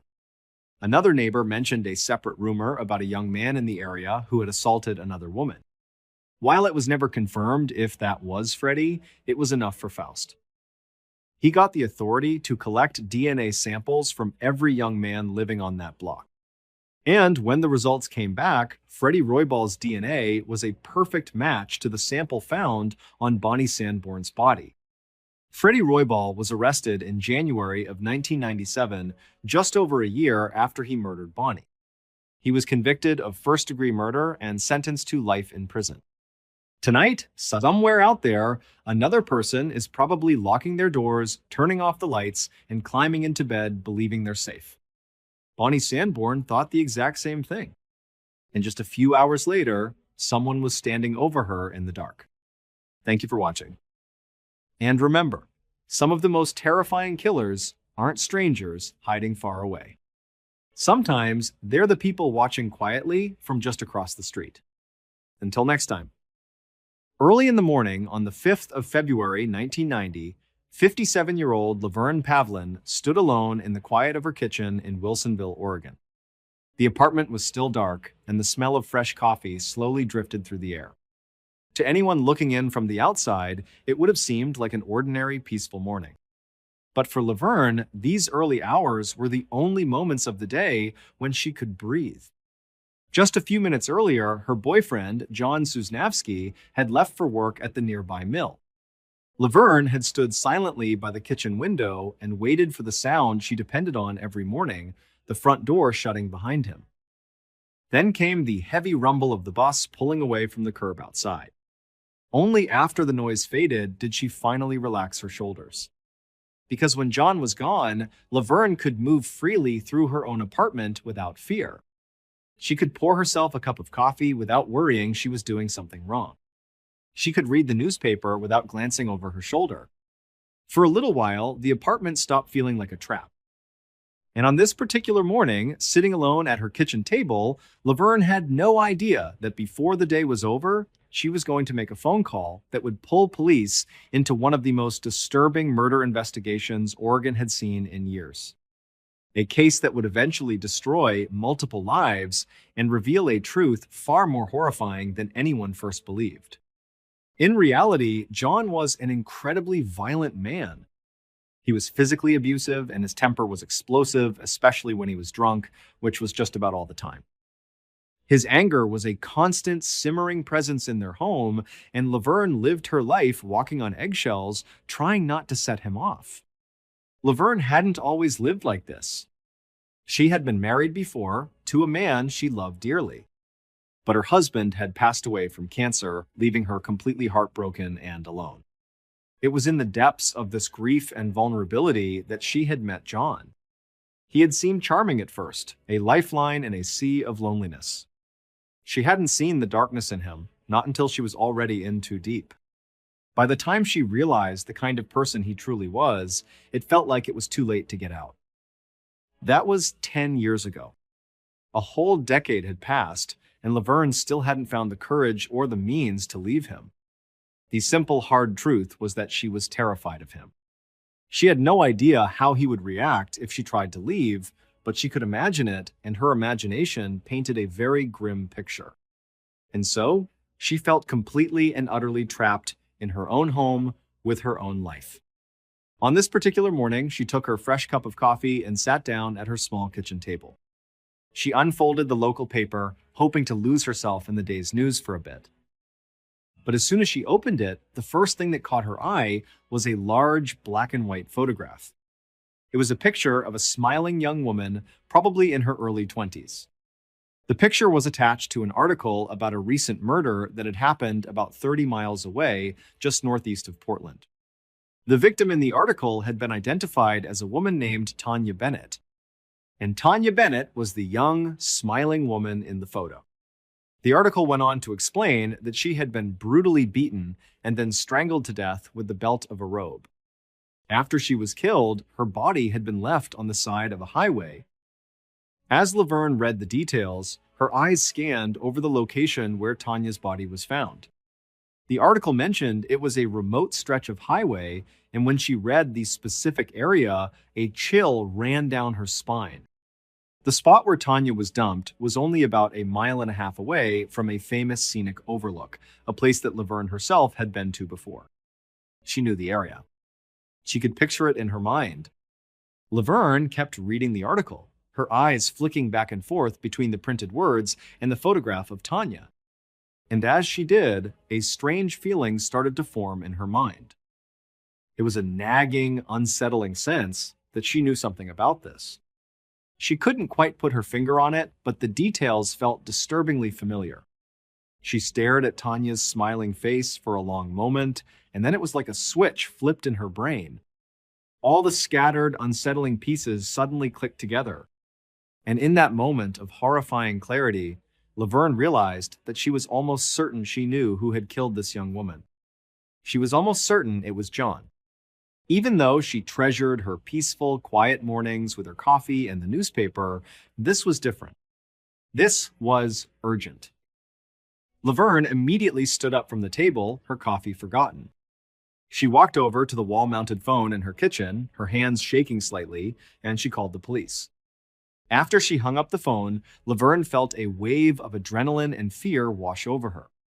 Her heart was still pounding in her chest. What she had just done was a massive risk, a huge gamble. She had just told the police that she suspected her own boyfriend of murder. But she had no way of knowing if the information she had given them was enough. Was it enough for them to actually arrest John? Or would they just question him and let him go? If they let him go, it was entirely possible, even probable, that John would find out what she had done. He would discover that she had betrayed him, that she had called the police and implicated him in a murder. And if that happened, Laverne was sure that his abuse would not only continue, it would get so much worse. The way she saw it, her life was now heading down one of two paths. Either the chapter of her life with John was finally over and he was going to prison for murder, or she, Laverne Pavlin, might very well end up being the next dead girl on the side of the highway. A little over a week went by. Then, on the morning of February 16th, a man named Detective John Ingram sat on a couch in a very clean and tidy living room in Wilsonville, Oregon. He was there with his partner, and they were in Laverne Pavlin's apartment. Ingram was the lead investigator assigned to the Tanya Bennett murder case, and he was there to speak with the woman who had made that phone call. Laverne was sitting on the couch opposite them, and she was a bundle of nerves. She kept fidgeting with her hands, her eyes darting around the room. She repeatedly offered Ingram and his partner coffee, water, anything they wanted. It was crystal clear to Ingram that this woman had a tremendous amount on her mind and that she was deeply frightened. Ingram already knew the basics. He knew that a week earlier, Laverne had called in a tip suggesting that her boyfriend, John Sosnowski, might be Tanya Bennett's killer. Now, Ingram was here to hear the full story. He was eager to listen to whatever she had to say, to get all the details about why she believed her boyfriend was a murderer. He was especially eager because, to be frank, his investigation was going nowhere. This tip from Laverne was the only real lead he had. Tanya's body had been found on a grassy slope, so close to the edge of the highway that passing cars could have easily seen her. And yet, Ingram and his team had not been able to find a single witness who saw anything. A few people had come forward saying they thought they had seen Tanya at a bar earlier on the night she disappeared, and they said she was with a man. But nobody could give a useful description of this man. He was just some guy. And so, Ingram and his partner had spent the last couple of weeks talking to absolutely everyone they could think of. They interviewed Tanya's family, her friends, her coworkers. They canvassed her entire neighborhood, knocking on every door. And still, nothing. They had no suspects, no persons of interest, nothing at all. To make matters worse, the crime scene itself had yielded very little. There was no good physical evidence, no fingerprints, no useful forensics that could point them in the right direction. So now, sitting in this quiet, clean living room, Ingram was pinning all his hopes on Laverne. He was hoping she was the key that would unlock this entire case. Eventually, after letting her settle for a moment, Ingram looked at Laverne and spoke in a calm, steady voice. He told her, "Whenever you're ready, just tell me what you know. Tell me the whole story of why you think John killed Tanya." At first, Laverne just continued to squirm in her seat. Her nervousness was palpable. But Ingram reassured her, telling her to just take a deep breath, to calm down. He told her it was okay, they were just there to listen. And finally, with a voice that trembled, she began to speak. She told them that on the night of the murder, John had come home very late, sometime around 1 or 2 in the morning. And the very first thing he did when he got home was go straight into the bathroom and get in the shower. Now, this was highly unusual for him. John was not the type of person to take a shower at 2 o'clock in the morning. It was just not part of his routine. Laverne said Sean Urant thought too much about it at the time, but the very next day, something else happened that made the late-night shower seem much more sinister. She and John had gone to a local bar, and while they were there, she had overheard him. He was talking to someone, bragging, and he was bragging about murdering Tanya Bennett. She heard him describe in detail how he had picked Tanya up at a truck stop, how he had killed her, and then how he had driven her body out to the highway by the Columbia River Gorge to dump it near that scenic overlook. As Laverne relayed this story, Ingram and his partner were listening intently. They were shocked. Essentially, Laverne had overheard a full confession, and the details she was providing seemed to line up perfectly with what they already knew. Tanya had been seen late at night with an unknown man, and her body was indeed found near that scenic overlook. That part was public knowledge, but still, the fact that Laverne had heard John say it specifically was a powerful piece of the puzzle. Ingram kept a straight face, a poker face, and just calmly told Laverne to please keep going, to tell them everything. And so, Laverne continued her story. She explained that the reason she didn't come forward immediately was simple. She was scared of John. She described him as a violent alcoholic who regularly abused her. This history of abuse was also part of why his confession seemed so real to her. The idea that John was capable of killing someone wasn't a shock to her at all. She lived in fear of his violence every day. She was terrified that if she went to the police, he would find out and he might kill her too. And so she had kept this terrible secret to herself for days. But then she saw the article in the newspaper. She saw the picture of Tanya's face, and she said the girl just looked so young and so innocent. And in that moment, she felt like she owed it to that girl. She had to come forward, no matter the risk to herself. By this point, Ingram's mind was racing. If everything Laverne was saying was true, this was huge. This could potentially solve the entire case right here and now. This was the story of what happened to Tanya Bennett. But he was also an experienced detective, and he knew that right now, all he had was one woman's story. It was a compelling story, but he needed more than that. He needed actual physical proof. He couldn't just take her word for it. So he asked Laverne a question. He asked if she would be willing to let him and his partner search the apartment. Laverne just nodded, and as soon as she gave her consent, the two detectives were on their feet, ready to get to work. Laverne led them down a short hallway to the master bedroom. Once there, she stepped back into the hallway, giving them space to do their search. The detectives immediately split up, spreading out to cover the room more efficiently. Ingram had a mental list of things he was hoping to find. But there was one very specific item on that list. When Tanya's body was discovered, a small swatch of denim from the front buttonfly area of her jeans was missing. It looked like it had been intentionally and carefully cut out. This was a very unusual detail, and it made Ingram think that maybe the killer had taken a souvenir, a trophy. After a few minutes of searching the bedroom, however, Ingram hadn't found that denim patch. In fact, at first glance, he didn't see anything at all that seemed to connect John to Tanya. He was starting to feel a bit discouraged until he moved over to a corner of the room where there was a cardboard box filled with old papers. He began to sift through the contents of the box, looking at random receipts and documents. And that's when he found it.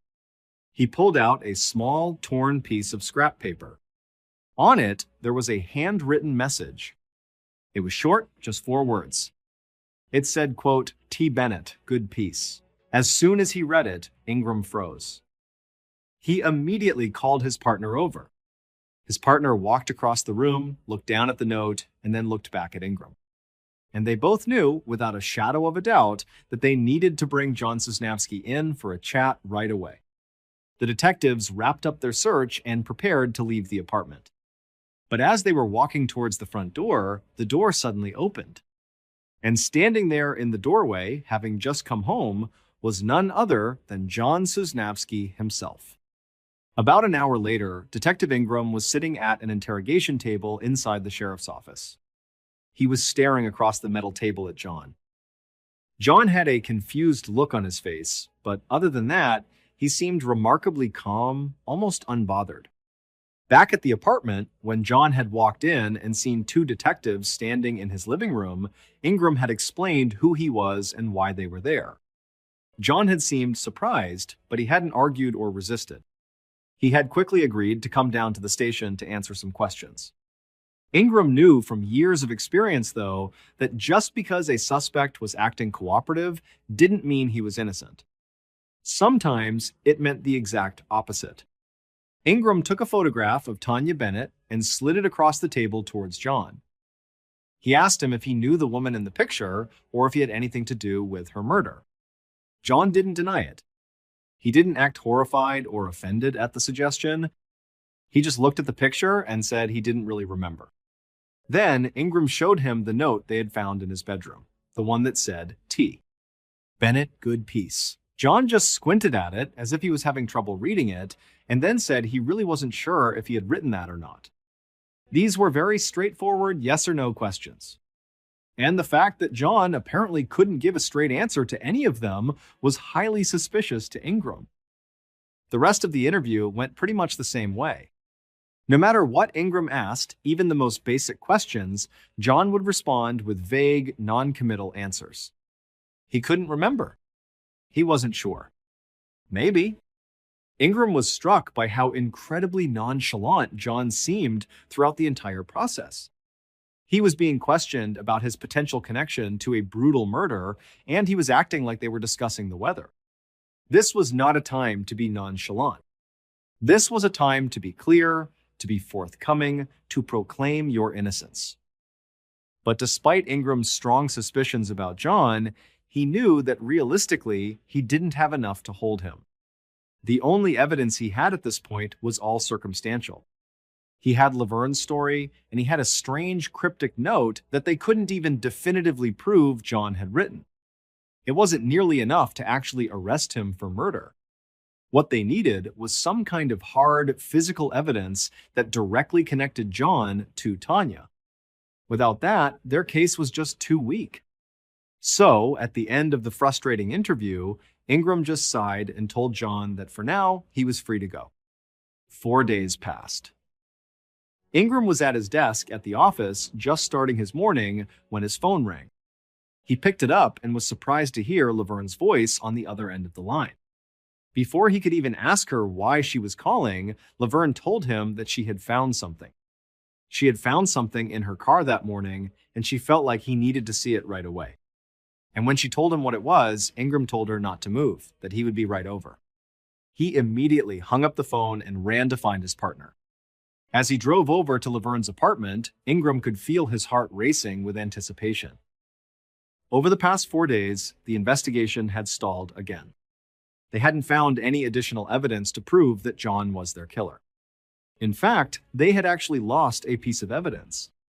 The note they had found in John's box of papers turned out to be a dead end. Their handwriting analysts couldn't definitively match the writing on the note to John's handwriting.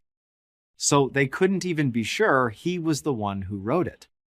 But now, based on what Laverne had just told him on the phone, what she had found in her car, Ingram was almost positive that this was the big break he had been waiting for. This was going to be the piece of evidence that tied everything together. Within the hour, Ingram and his partner were standing in Laverne's garage. Laverne was there with them, and all three of them were staring into the open trunk of her car. Laverne explained to Ingram that she was a very neat person. She kept her car, her apartment, her whole life very, very clean. And earlier that day, when she had gone to put something in her trunk, she noticed a small swatch of denim fabric just sitting there. She knew for a fact that she hadn't put it there. And given that she was on high alert about John and his possible connection to the murder, it immediately seemed like something she needed to report to the police. For Ingram and his partner, as they stared into the trunk at this little piece of denim, it felt like a bombshell. It looked exactly like the swatch of denim they had been secretly looking for. The police had never publicly revealed that a piece of Tanya's jeans had been cut out and taken by her killer. That detail was kept private, known only to the investigators. And now, here was what looked like that exact piece of denim in the trunk of a car owned by their prime suspect's girlfriend. It felt too perfect to be a coincidence. This had to be the break they needed. Clearly, this was the denim from Tanya's jeans. Laverne had been right to call them. This was huge. Of course, Ingram knew that they would still have to send the denim to the lab for testing just to be 100% sure that it really belonged to Tanya. It was technically possible that it belonged to Laverne or to John or was completely unrelated. But circumstantially, this felt like hitting the jackpot. Ingram watched as his partner carefully picked up the swatch of denim with a pair of tweezers, placed it into an evidence bag, and sealed it. They told Laverne they would have it tested immediately and that they would be in touch. The following morning, Ingram was back at his desk reviewing all the evidence they had collected so far. And at this point, it was starting to feel like a lot. The previous night, after finding the denim, they had brought John in for another round of questioning. This time, they had him take a polygraph test. And he had failed it completely. The test administrator who conducted the polygraph even wrote in his official report that, in his professional opinion, John definitely knew what had happened to Tanya Bennett. So now, Ingram was just sitting at his desk, waiting. He was waiting for one last piece of confirmation. He was waiting for the phone to ring with the lab results, confirming that the fabric was a match. As soon as he got that call, he could get an arrest warrant and go pick up John. And just then, his phone rang. He picked it up immediately. It was the lab. Ingram sat up straight in his chair, ready to hear the good news. But the voice of the lab technician on the other end of the line sounded glum, disappointed. The tech told Ingram that the denim from Laverne's car did not match the jeans that Tanya had been wearing. It wasn't hers. Ingram was completely stunned. He just sat there, holding the phone, unable to process what he was hearing. The idea that they had just found the exact same unique cut of denim from the exact same spot on a pair of jeans in a car connected to their main suspect just by sheer coincidence was impossible. It just couldn't be a coincidence. People don't just have little swatches of denim from the front of their jeans lying around in their car trunks. It was too specific. There had to be more to the story. Ingram tried to work through some kind of reasonable explanation in his head, but no matter how he looked at it, the only thing that made any sense was that the denim swatch was a fake, that it had been planted there. And as that realization sunk in, he felt a mix of shock and intense frustration. He thought he was so close to solving this case, and now he felt like he was right back at square one. Ingram hung up the phone. He knew what his next stop had to be. He needed to go talk to Laverne again. Later that same morning, Ingram and his partner were once again back in Laverne's spotless living room. A very nervous-looking Laverne was sitting on the couch across from them. But this time, Ingram's approach was going to be different. He was going to be a little tougher with her, because he now knew for certain that whatever story she had told them before was not the full truth.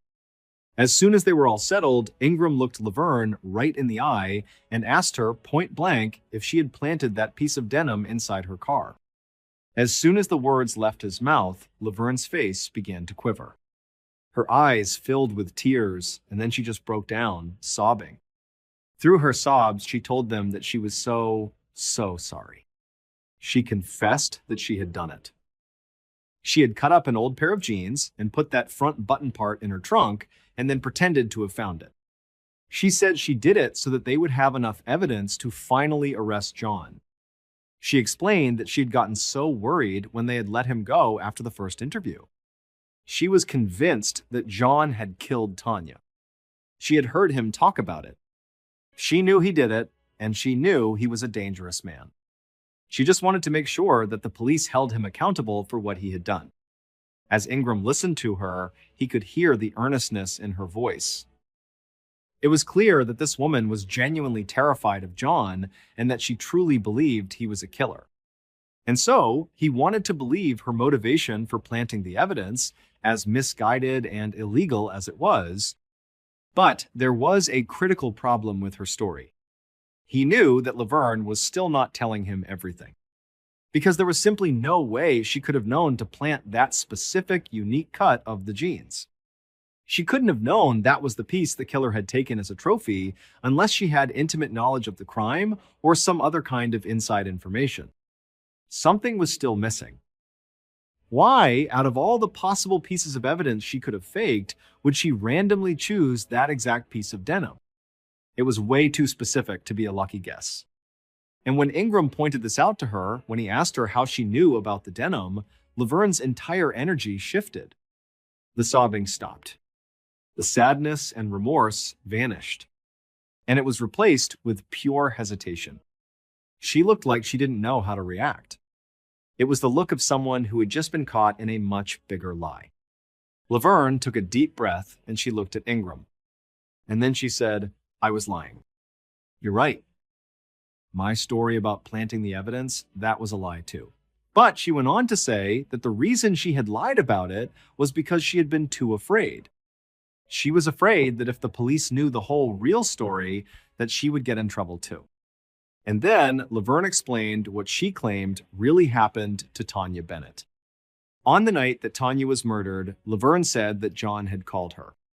He was frantic on the phone. He told her that he was in trouble, big trouble, and that she needed to meet him at the bar where he was at, and he told her to bring a shower curtain with her. Laverne said that because she was so scared of John, she didn't ask any questions. She just did exactly what he said. She took a shower curtain from their bathroom, got in her car, and drove to the bar. When she got there, she found John in the parking lot, and he was standing over a body. It was Tanya, and she was lying motionless on the cold asphalt. Laverne said she was horrified. She didn't know what to do. So, she just did what John told her to do. She helped him. She helped him lift Tanya's body and put it into the trunk of her car, Laverne's car. They wrapped Tanya up in the shower curtain she had brought, and then together, they drove out to that spot along the highway and dumped her body. But as Laverne continued to talk, her story suddenly got much, much darker. Because she then confessed that Tanya had not actually been dead when she first arrived in that parking lot. She said Tanya was still clinging to life. And then, at John's request, Laverne had tied a rope around Tanya's neck and held it tight while John sexually assaulted her. Laverne said that after he was done, Tanya was no longer breathing. Ingram could barely conceal his shock as he listened to this. Here was this gentle, soft-spoken, nervous little lady, and she was now telling him that she had actively participated in the sexual assault and murder of a young woman. It was almost impossible to wrap his head around. All Ingram could think was, this can't be real. But what Laverne was saying just fit. It explained everything. It explained John's cagey answers during his interrogation. It explained his failed polygraph test. And it explained how Laverne knew the exact right part of the genes to cut out and use as fake evidence. She knew because she and John were the ones who had actually made that cut on Tanya's genes in the first place. But despite getting this earth-shattering confession, Ingram wanted to be absolutely 100% sure that this version of the story Laverne was telling him was finally the truth. And he knew exactly how to prove it. The following day, Ingram was behind the wheel of his police cruiser. His partner was in the passenger seat, and Laverne was sitting in the back, staring absently out the window. They were driving down the highway northeast of Portland. Ingram had instructed Laverne to simply let him know when they reached the spot where she and John had dumped Tanya's body. The newspapers had published the general location where the body was found, but not the specific exact spot. So Ingram knew that if Laverne could point out that exact spot, it would mean she was telling the truth. As they got closer and closer to the area where Ingram knew the body had been found, he could feel his own heart rate start to pick up. But he didn't change his speed. He didn't give any indication that they were approaching the crime scene. He just kept driving at a steady pace, going straight, waiting for Laverne to say something. But the cruiser drove right past the actual spot where Tanya's body had been found. And Laverne didn't say a word. For a few more minutes, they just kept driving down the road in total silence. Ingram was feeling deeply disappointed. He was starting to think this was another dead end. But then, suddenly, Laverne spoke up from the back seat. "Hey, wait a minute," she said. "Turn around." So Ingram found a place to turn the car around, and soon they were heading back in the direction they had just come from. And this time, as they passed the actual crime scene, the exact spot where Tanya had been found, Laverne called out. "That's it," she said. "That's where she was." "Stop." Ingram pulled the car over onto the shoulder of the road. He looked back at Laverne, who was staring intently out the window, right at the exact spot on the grassy slope where Tanya's body had been discovered. After he parked, all three of them got out of the car. Laverne walked over to the edge of the road and pointed. She pointed directly to the precise spot on the slope where Tanya had been found. Even though Ingram tried to keep his expression neutral, internally he was amazed.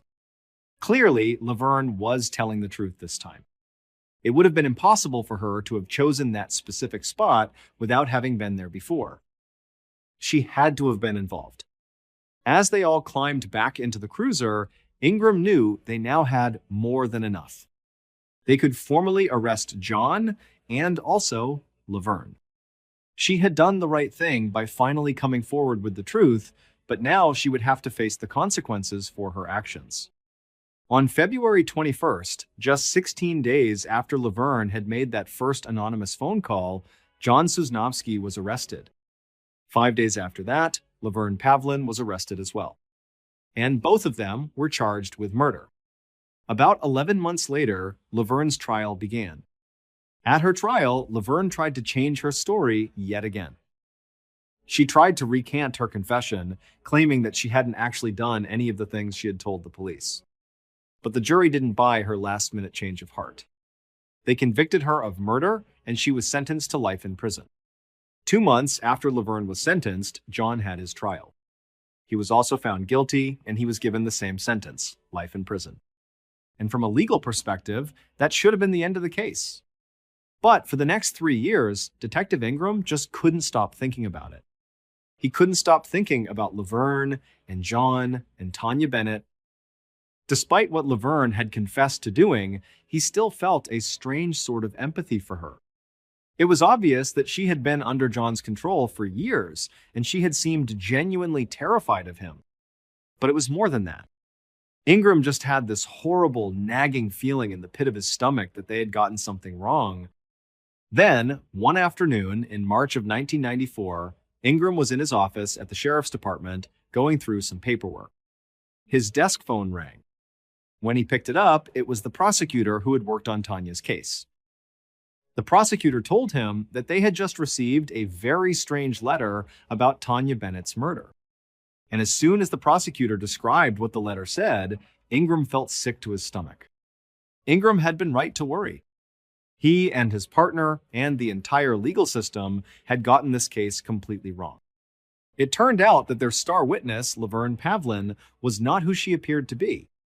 She was not just a sweet, older lady who was afraid of her abusive boyfriend. She was not someone who had bravely come forward to tell the truth, despite the consequences to herself. That was not the real story. In fact, almost everything she had told Detective Ingram and his partner had been a lie. The only part that was true, and the part that ultimately drove her to do what she did, was that she desperately wanted to break up with John. But she was too scared to just leave him. So she came up with a different plan. She decided to frame him for murder. And at first, she did an incredible job of it. She read every newspaper article she could find, memorizing all the little public details about the murder. During that first interview in her apartment, she had managed to sneak a peek at Detective Ingram's notepad, which had a list of evidence they were looking for. And that's how she knew about the specific swatch of denim that was missing from Tanya's jeans. She also just happened to make a few incredibly lucky guesses. When she pointed out the spot on the side of the highway where the body was found, she was just guessing. But she happened to guess the exact right spot, which convinced the police her entire story was true. The problem was, her plan backfired spectacularly. She succeeded in framing John, getting him arrested and convicted of a murder he didn't commit. But in the process of building her elaborate story, she had also inadvertently implicated herself. When she confessed to her role in the murder, her thinking was that the police would take pity on her, that they would see her as another one of John's victims, and blame him for everything. She thought he would go to jail, and she would be set free. But that's not what happened. She was also convicted of murder, and she went to prison right alongside him.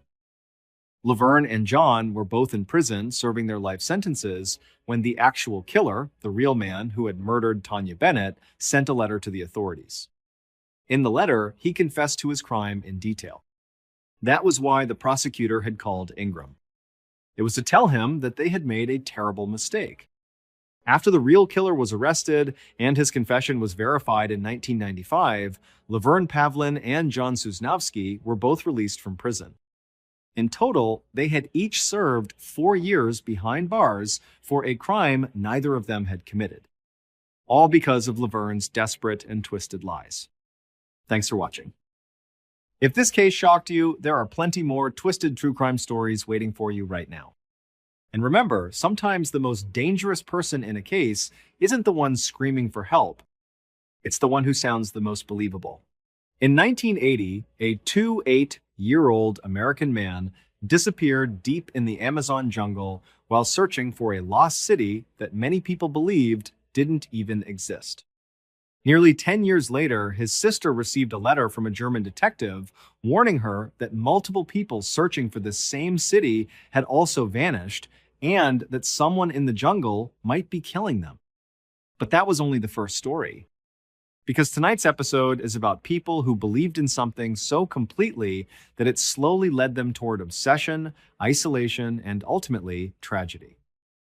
One afternoon in November of 1980, a 28-year-old man named John Reed was sitting at a small table on the veranda of a remote hotel in the tiny Brazilian village of Barcelos. Reaching this place had not been easy. It required a 2-day boat ride up a winding river from Manaus, the largest city in the Amazon. Sitting across from John was a man he had traveled thousands of miles to meet, the legendary tribal chief known as Tatanka. According to a controversial book written by a German journalist, Tatanka was supposedly the only living person who had ever visited the lost underground city of Acacor and returned alive. Most people believed the story was complete fiction. John Reed did not. For years, he had dreamed of coming to the Amazon. And now, after traveling thousands of miles into the jungle, he was finally sitting face to face with the man who claimed to know where Akakor was hidden. Barcelos and Tatanka were a world away from where John had grown up. Barcelos and Tatanka were a world away from where John had grown up. He was from San Francisco, California, a place of suburbs and concrete, a far cry from the dense, humid jungle that now surrounded him. But even as a kid growing up there, he had harbored this deep, persistent dream of coming to the Amazon. And not just to see it, but specifically to meet this man, Tatanka. So, for John, sitting here felt completely surreal. He had actually done it. He had made his dream a reality. And if things continued to go the way he hoped, he might never have to go back to America at all. Because John wasn't just on a vacation, he was on a quest.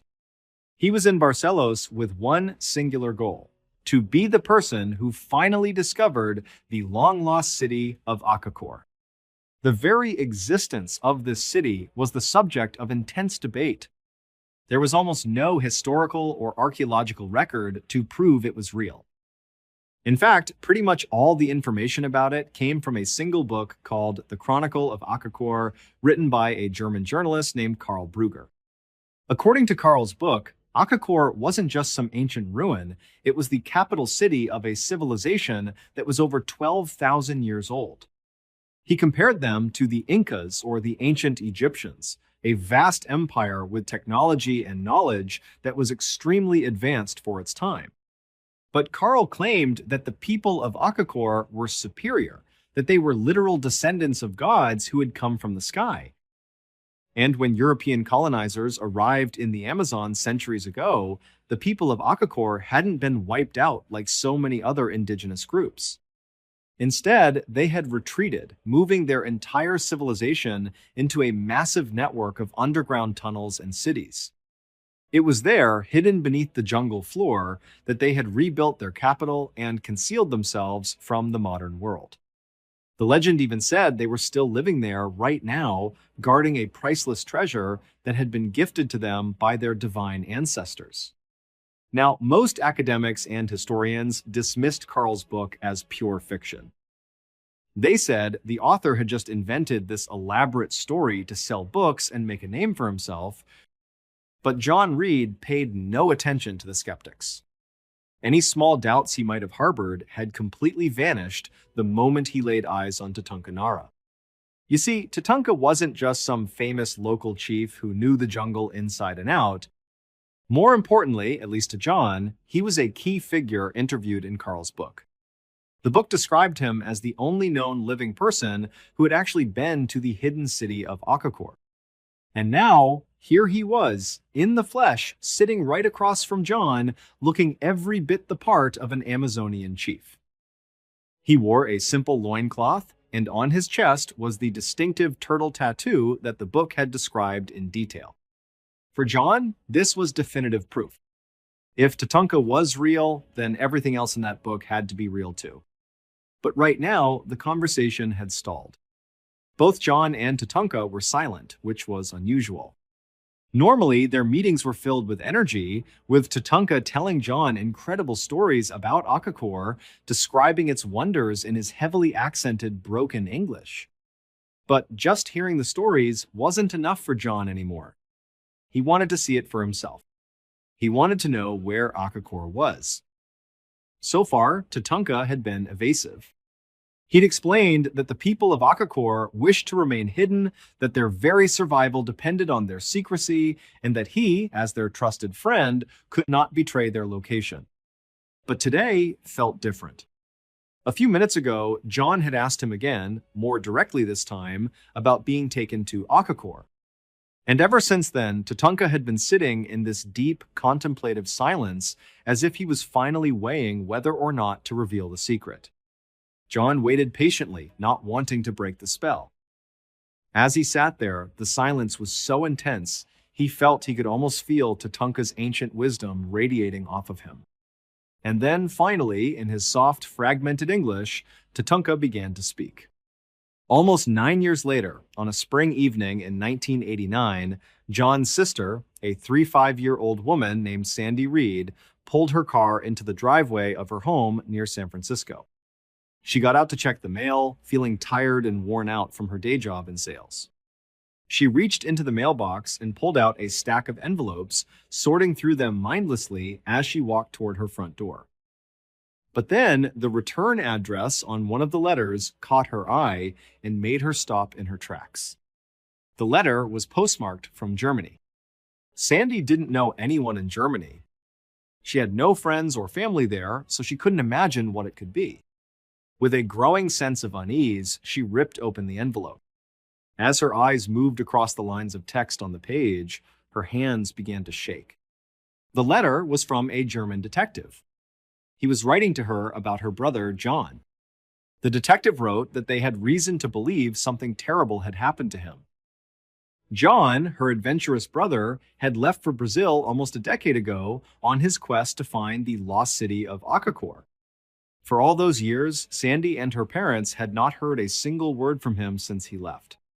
During the first couple of weeks of his trip, he had been a fairly regular correspondent, sending letters home describing his excitement and the strange new world he was in.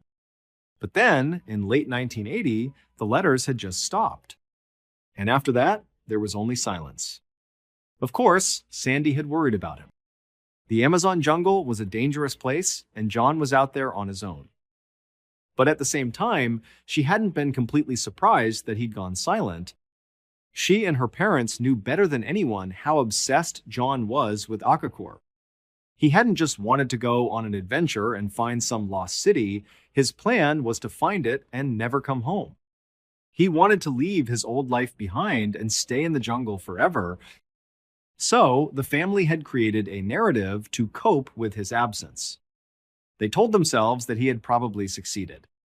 Maybe he had found Acacor, or perhaps he'd just found another village, another tribe that had welcomed him in. Either way, they believed that John was simply living the new life he had always wanted, somewhere deep in the jungle, and that was why he hadn't been in touch. For nearly 10 years, that was the story they told themselves. But now, as Sandy stood there reading this letter from a German detective, that entire story, her whole understanding of what had happened to her brother, was shattered in an instant. She was suddenly filled with a confusing mix of panic and utter confusion. First, there was the terrifying idea that John was in serious trouble, or worse. But second, why were the German police looking for him? Why wasn't it the American authorities? As she read on, her eyes scanning the page frantically, she found the answer. The detective explained that they were investigating the death or disappearance of not just John, but at least 3 other people, one of whom was a German citizen. And all of these individuals had apparently been lured into the Amazon by the very same book, the one about a lost city called Acacor. This book, the detective stated plainly, was a complete fabrication. Acacor was not a real place. It was a myth. But the detective believed that someone in Brazil was using this myth as a trap, killing the people who came looking for the non-existent city. He went on to say that his investigation had hit a wall. The Brazilian authorities were being extremely uncooperative, and he was not being allowed to travel to Brazil to gather evidence or interview witnesses. He was effectively stuck, unable to move the case forward. He was writing to her simply to let her know that they were looking into her brother's disappearance and that they suspected foul play. By the time Sandy finished the letter, she felt a powerful, overwhelming urge to act. If the German police couldn't go to Brazil, then maybe she could. Later that same year, in June, Sandy arrived in the bustling city of Manaus, deep in the Amazon, and checked into a small hotel. She knew from John's last letters sent all those years ago that this was the general area where he had been before he disappeared. Her plan was loose, but her determination was firm. She was going to turn this city upside down and find out what happened to her brother. It was a monumental task, of course. Manaus is a huge, sprawling city. But Sandy was fully committed to this mission. For 10 years, she had lived with the uncertainty, but now something had shifted inside her. It was as if she was being called, a deep internal pull to go and find him, no matter the cost. She had quit her sales job, emptied her entire savings account, and bought a one-way ticket She even brought a small audio tape recorder with her, determined to document every conversation, every clue, so she wouldn't miss a single detail.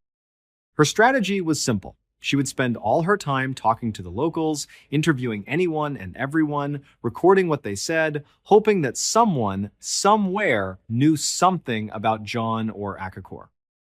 But almost as soon as she began her search on the ground in Manaus, she realized just how difficult and perhaps impossible her task was going to be. It had been nearly a decade since John had gone missing. When she met with the local Brazilian law enforcement, they were polite but unhelpful. They had almost no information about his disappearance and couldn't offer her any useful leads. When she spoke to the local residents, she was met with a flood of endless rumors, none of which came with any real evidence. And to make matters worse, all the rumors contradicted each other. One person told her that a white man matching John's description had been seen just recently on the outskirts of the city. But then another person would claim that John had been shot and killed years ago and his bones had been found deep in the jungle. Then a third person would dismiss both stories, insisting that John had simply found an indigenous tribe, not the people of Akakor, but another one, and had chosen to live with them, cutting himself off from the outside world. Despite the conflicting information, there was one common thread, one reaction that almost everyone had when she brought up her brother's quest: fear. Every time Sandy mentioned the name Akakor, people would immediately clam up. Their expressions would change, their voices would lower.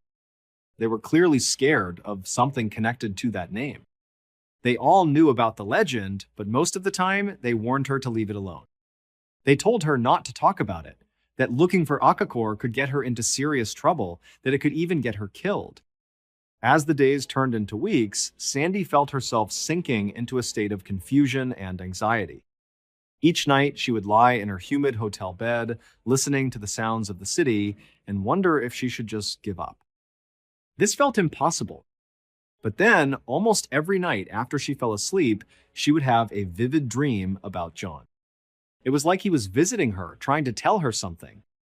In these dreams, he would always say the same thing: Akakor was not what he thought it would be. So, nearly every morning, she would wake up with a renewed, albeit shaky, sense of purpose. The dreams pushed her to keep looking, but her search just kept leading to more dead ends. Then, during her last few days in Manaus, when her money was almost gone and she knew she'd have to go home soon, she heard another rumor. This one was different. It was more specific. It claimed that John hadn't gone into the jungle blindly. He had been given directions. A local chief named Tatunka had apparently told him how to get to Akakor. By this point, Sandy had spent 3 grueling weeks in and around Manaus, and she felt completely overwhelmed. The constant sense of fear surrounding Akakor had started to seep into her own bones. She was beginning to feel that by digging into this, she was putting herself in danger. And in many ways, hearing this new name, Tatunka, didn't give her hope. It made her even more scared. Part of her wanted desperately to find this man and ask him what he knew, but another, larger part of her was terrified to even pursue this lead. The weight of it all, the strangeness, and the danger just felt too heavy. And so, after learning about Tatunka, Sandy's first reaction was to pack her bags and leave Brazil. But her search for her brother wasn't over. After leaving Brazil, she didn't just fly back to California and give up. She decided to continue her investigation, but in a more roundabout, safer way. A local in Manaus had mentioned that a Swiss tourist might have seen John in the jungle years ago, so Sandy flew to Switzerland and tracked down this tourist. Then, after that lead went nowhere, she flew to Germany to meet in person with the detective who had sent her that life-altering letter. But neither the tourist nor the detective had any new information for her. So, after all that traveling, she was still left with no answers. And by this point, she also had no money.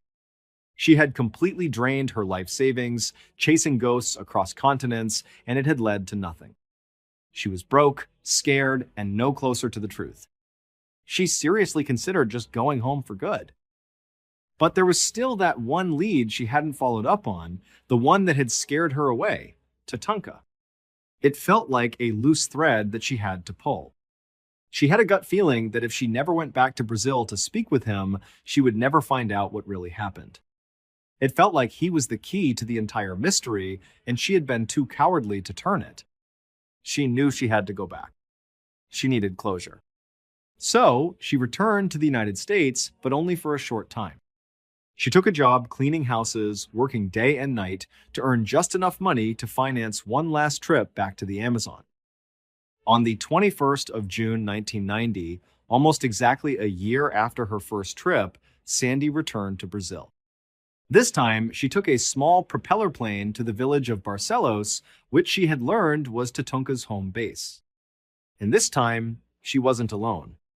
She brought backup, a documentary producer, and a reporter. She felt much safer traveling with the team, but she also hoped that by bringing media attention to the case, she might finally get some real resources and help in finding her brother. When their small plane landed at the rundown airport, Sandy and her team stepped out into the oppressive heat and walked into the tiny village. In the time she'd been back in America, Sandy had done her research. She knew that Carl Brugger's book, the one that had sent her brother on his fatal quest, had actually created a small but steady tourism economy in Barcelos. People from all over the world came here to talk to Tatanka and try to find Akakor. But as far as Sandy could tell, looking around the village, that tourist boom hadn't done much for the local people. The village was dusty, and the houses were mostly run-down shacks. She had read that only about 3,000 people lived there, and between all of them, there was only a single telephone. As her group wandered through the village, looking for someone to give them directions, Sandy spotted a woman hanging laundry on a line outside her home. Sandy approached her and asked if she knew where she could find Tatanka. The woman nodded immediately, which was what Sandy expected. She now knew a lot more about Tatanka. She knew he was a renowned local figure, a chief who had once guided an expedition for the famous explorer Jacques Cousteau.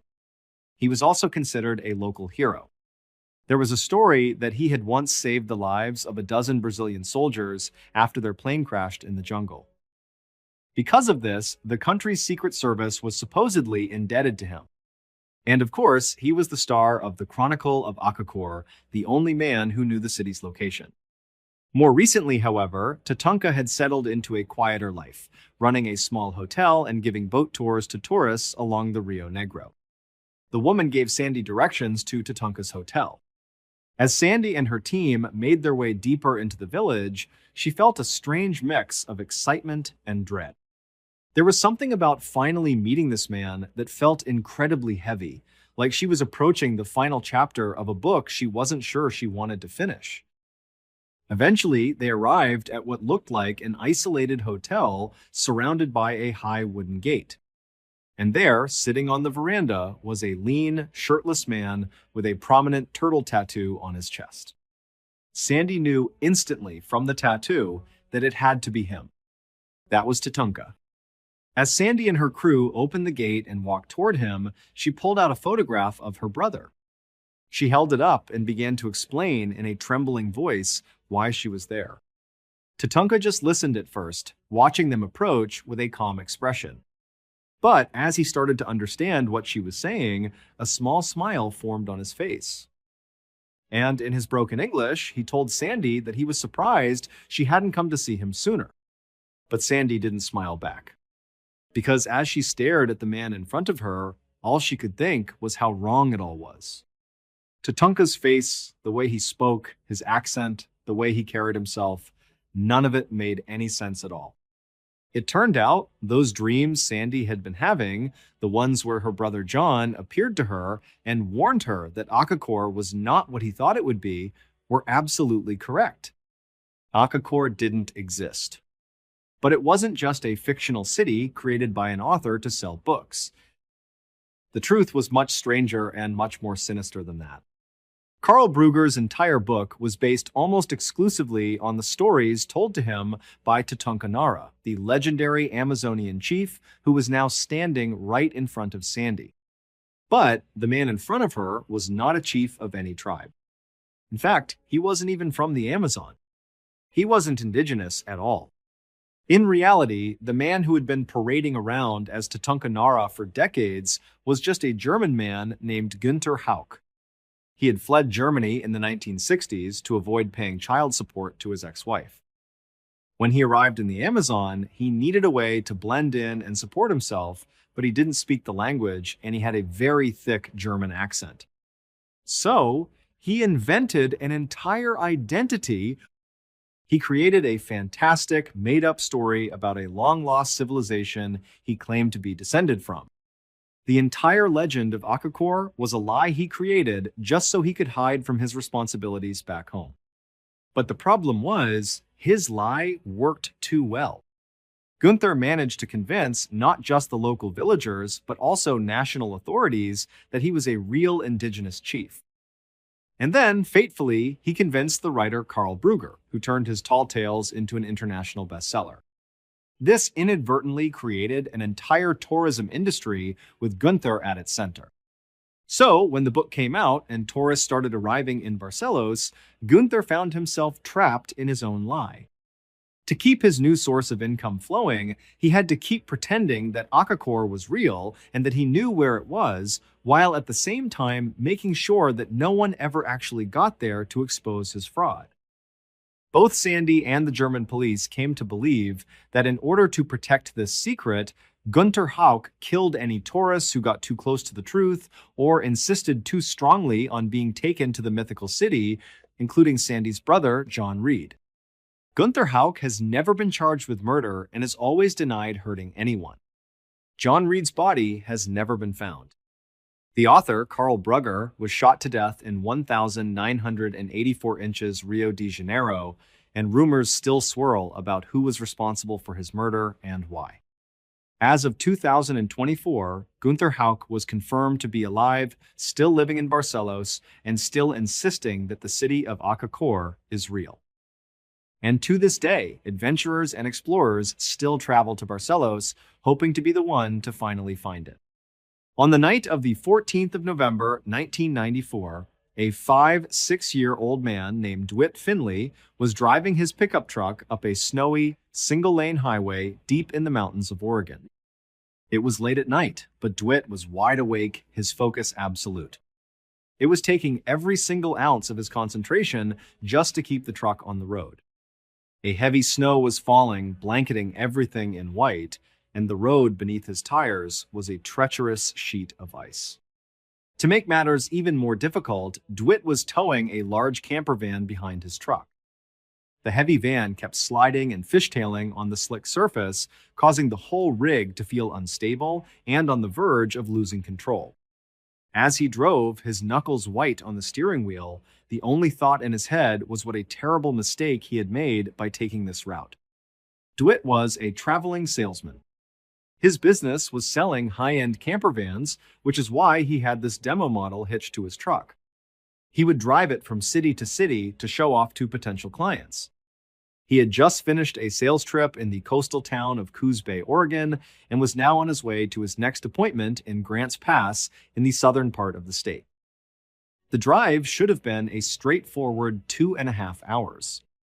But Dwight had decided to take a longer, more scenic route that cut through a remote and mountainous national forest. He had imagined a peaceful, tranquil drive surrounded by the lush, stunning scenery of the Oregon wilderness. Instead, he was now trapped in a full-blown blizzard, fighting his way up a steep, heavily forested mountain pass with a sheer cliff dropping off on one side of the narrow road. This would have been a harrowing experience for any driver, but for Dwight, he was especially out of his element. He was originally from sunny Los Angeles, California. He had never driven in conditions like this in his life. He had only recently moved to Montana that past summer with his fiancée and 2 children. And while Montana was known for its harsh winters, he hadn't actually experienced one yet. So this was his first real taste of a severe winter storm, and he was learning to drive in it on the edge of a cliff. But Dwight was a deeply religious man. And so, as the stressful drive sent his heart rate soaring, he began to pray. He just prayed quietly to himself, asking for safety and guidance to get through this. For a while, it seemed to be working. He managed to keep the truck on the road, slowly but surely making his way up the pass. He started to think he was going to make it through after all. But then, inevitably, his truck began to slide on a patch of ice. In a moment of panic, DeWitt slammed on the brakes as hard as he could, which was the worst possible thing to do. It caused the vehicle to slide even more violently. The next few seconds were a chaotic blur of snow, darkness, and spinning trees. He was certain he was about to go over the cliff. But then, after what felt like an eternity, his truck slammed to a halt, crashing into a large snowbank on the side of the road. And just like that, everything went quiet and still. For a moment, DeWitt just sat there, completely stunned. His heart was hammering against his ribs, and his entire body was trembling with adrenaline. After a few minutes passed, and he was able to catch his breath, he started to assess the situation. The first and most important thing was that he hadn't gone off the cliff. That was a huge relief. He had survived. He checked himself over for injuries, and amazingly, he seemed to be completely unharmed. From where he was sitting, it looked like his truck was probably okay too. The exterior might be a little dinged up from hitting the snowbank, but it seemed he had just slid off the road into deep snow. To DeWitt, it felt like nothing short of a miracle. He immediately felt that his prayers had been answered. God had been looking out for him and had saved his life. But his relief was short-lived. When DeWitt shifted his truck into reverse and tried to back out of the snowbank, the tires just spun uselessly. They couldn't get any traction in the deep, soft snow. He realized that while he had survived the crash, he was now stranded deep in the wilderness of the Oregon mountains, in the middle of a blizzard. It was the middle of the night. He didn't have a cell phone or a radio, so he had no way to call for help. He hadn't been expecting to get stuck, so he had packed no extra food or water. He had no emergency provisions at all.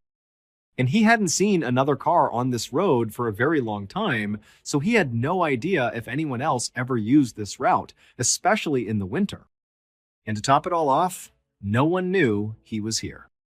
He wasn't supposed to be on this road, so if anyone came looking for him, this would be the last place they'd check. Just as panic began to well up inside him again, DeWitt took a deep breath and said another prayer. He reasoned that God had already saved him once tonight, and he just had to trust that he would do it again. Somehow, DeWitt managed to calm himself down enough to eventually fall asleep. When he woke up the next morning, it was immediately clear that his situation had gotten worse. It was still snowing outside, and it had obviously been snowing all night long. His truck was now buried much more deeply in the snow. The snowdrifts came all the way up to the bottom of his windows. There had to be multiple feet of new snow on the ground. DeWitt started the truck again and put it in reverse, hoping that maybe he could get out now. It was a long shot, and as soon as he hit the gas, the tires just spun again. He hadn't moved an inch. Now that it was daylight, he thought he might be able to look around and spot a house, a cabin, or any sign of civilization in the distance that could give him a sense of where he was. But when he looked out his window, all he could see in every direction was a uniform sea of white. Just trees and snow. He couldn't even see the road anymore. He had gotten so turned around during the crash that he had no idea which way it was. He was just lost in a whiteout. DeWitt tried his best not to panic. Instead, he focused on taking stock of what he did have. He began looking around the cab of his truck for any useful supplies. He found he actually had a few things that could help. There were some cushions and a sheet in the cab, so he could make a makeshift bed for himself. He could use the truck's heater to stay warm and to melt snow for drinking water, though he knew he'd have to be very careful not to use up all his fuel. Of course, he also had the entire camper attached to the back of his truck. In a situation like this, you would think that would be a huge advantage. You could just live in the camper until you were rescued. But DeWitt knew this wasn't a real camper. It was a demo model. It was completely empty inside. It was just a shell with no furniture, no heat, no supplies, nothing. It wasn't going to be much help. But after DeWitt finished this mental inventory of his meager supplies, a strange sense of calm washed over him. He felt that he had enough to keep himself alive for a little while, and he was confident that in that time he would be found. He decided he would just have to leave it up to God to save him once again. 2 days later, the storm finally passed. But even with the clear skies, the snow didn't melt. And then, a few days after that, another storm rolled in and dumped even more snow and ice on his truck, burying him even deeper. During all this time, DeWitt didn't see or hear a single other car, truck, or snowplow. He came to the conclusion that the remote road he had crashed on was now so completely clogged with snow that it was impassable. But even though DeWitt was getting extremely hungry by this point, he had no food at all. He was still warm and dry inside his truck. And critically, he was staying hydrated. He had been drinking plenty of melted snow. He was surviving. To keep the negative thoughts at bay, the fear of what could happen to him out here alone, DeWitt had started a ritual. He began meticulously crossing off each day in his yearly planning calendar. He also started writing letters.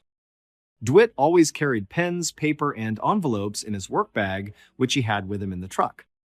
So he began writing to the people he loved most, his fiancée, his sons, and even a letter to his boss explaining what had happened and why he had missed his appointments.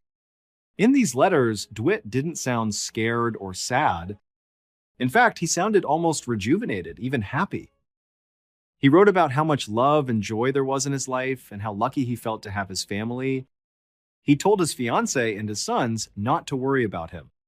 He knew with absolute certainty that he was going to be okay because God was looking out for him. The days turned into weeks. But DeWitt managed to stay warm and relatively comfortable, and somehow he stayed alive even without a single bite of food. To DeWitt, his continued survival, his ability to endure the hunger, was another sign that God was watching over him. DeWitt had no idea how long a person could live without eating, but after 2 full months had passed, which he knew because he had crossed off every single day in his calendar, he felt like he should be dead. He hadn't eaten anything in 2 months. The fact that he was still alive felt like a clear sign. It had to be God, keeping him alive for his eventual rescue. He just had to keep the faith. On the morning of the 20th of May, 1995, a teenager and his girlfriend were driving up that very same mountain road where DeWitt had crashed months earlier. Even though it was May, there was still a lot of snow on the ground, and the road was still icy in places. About halfway up a particularly steep section, the teenager lost control of his truck. It started to skid, and he went off the road, crashing into a snowbank. Luckily, both he and his girlfriend were okay. They sat there for a minute, a bit dazed.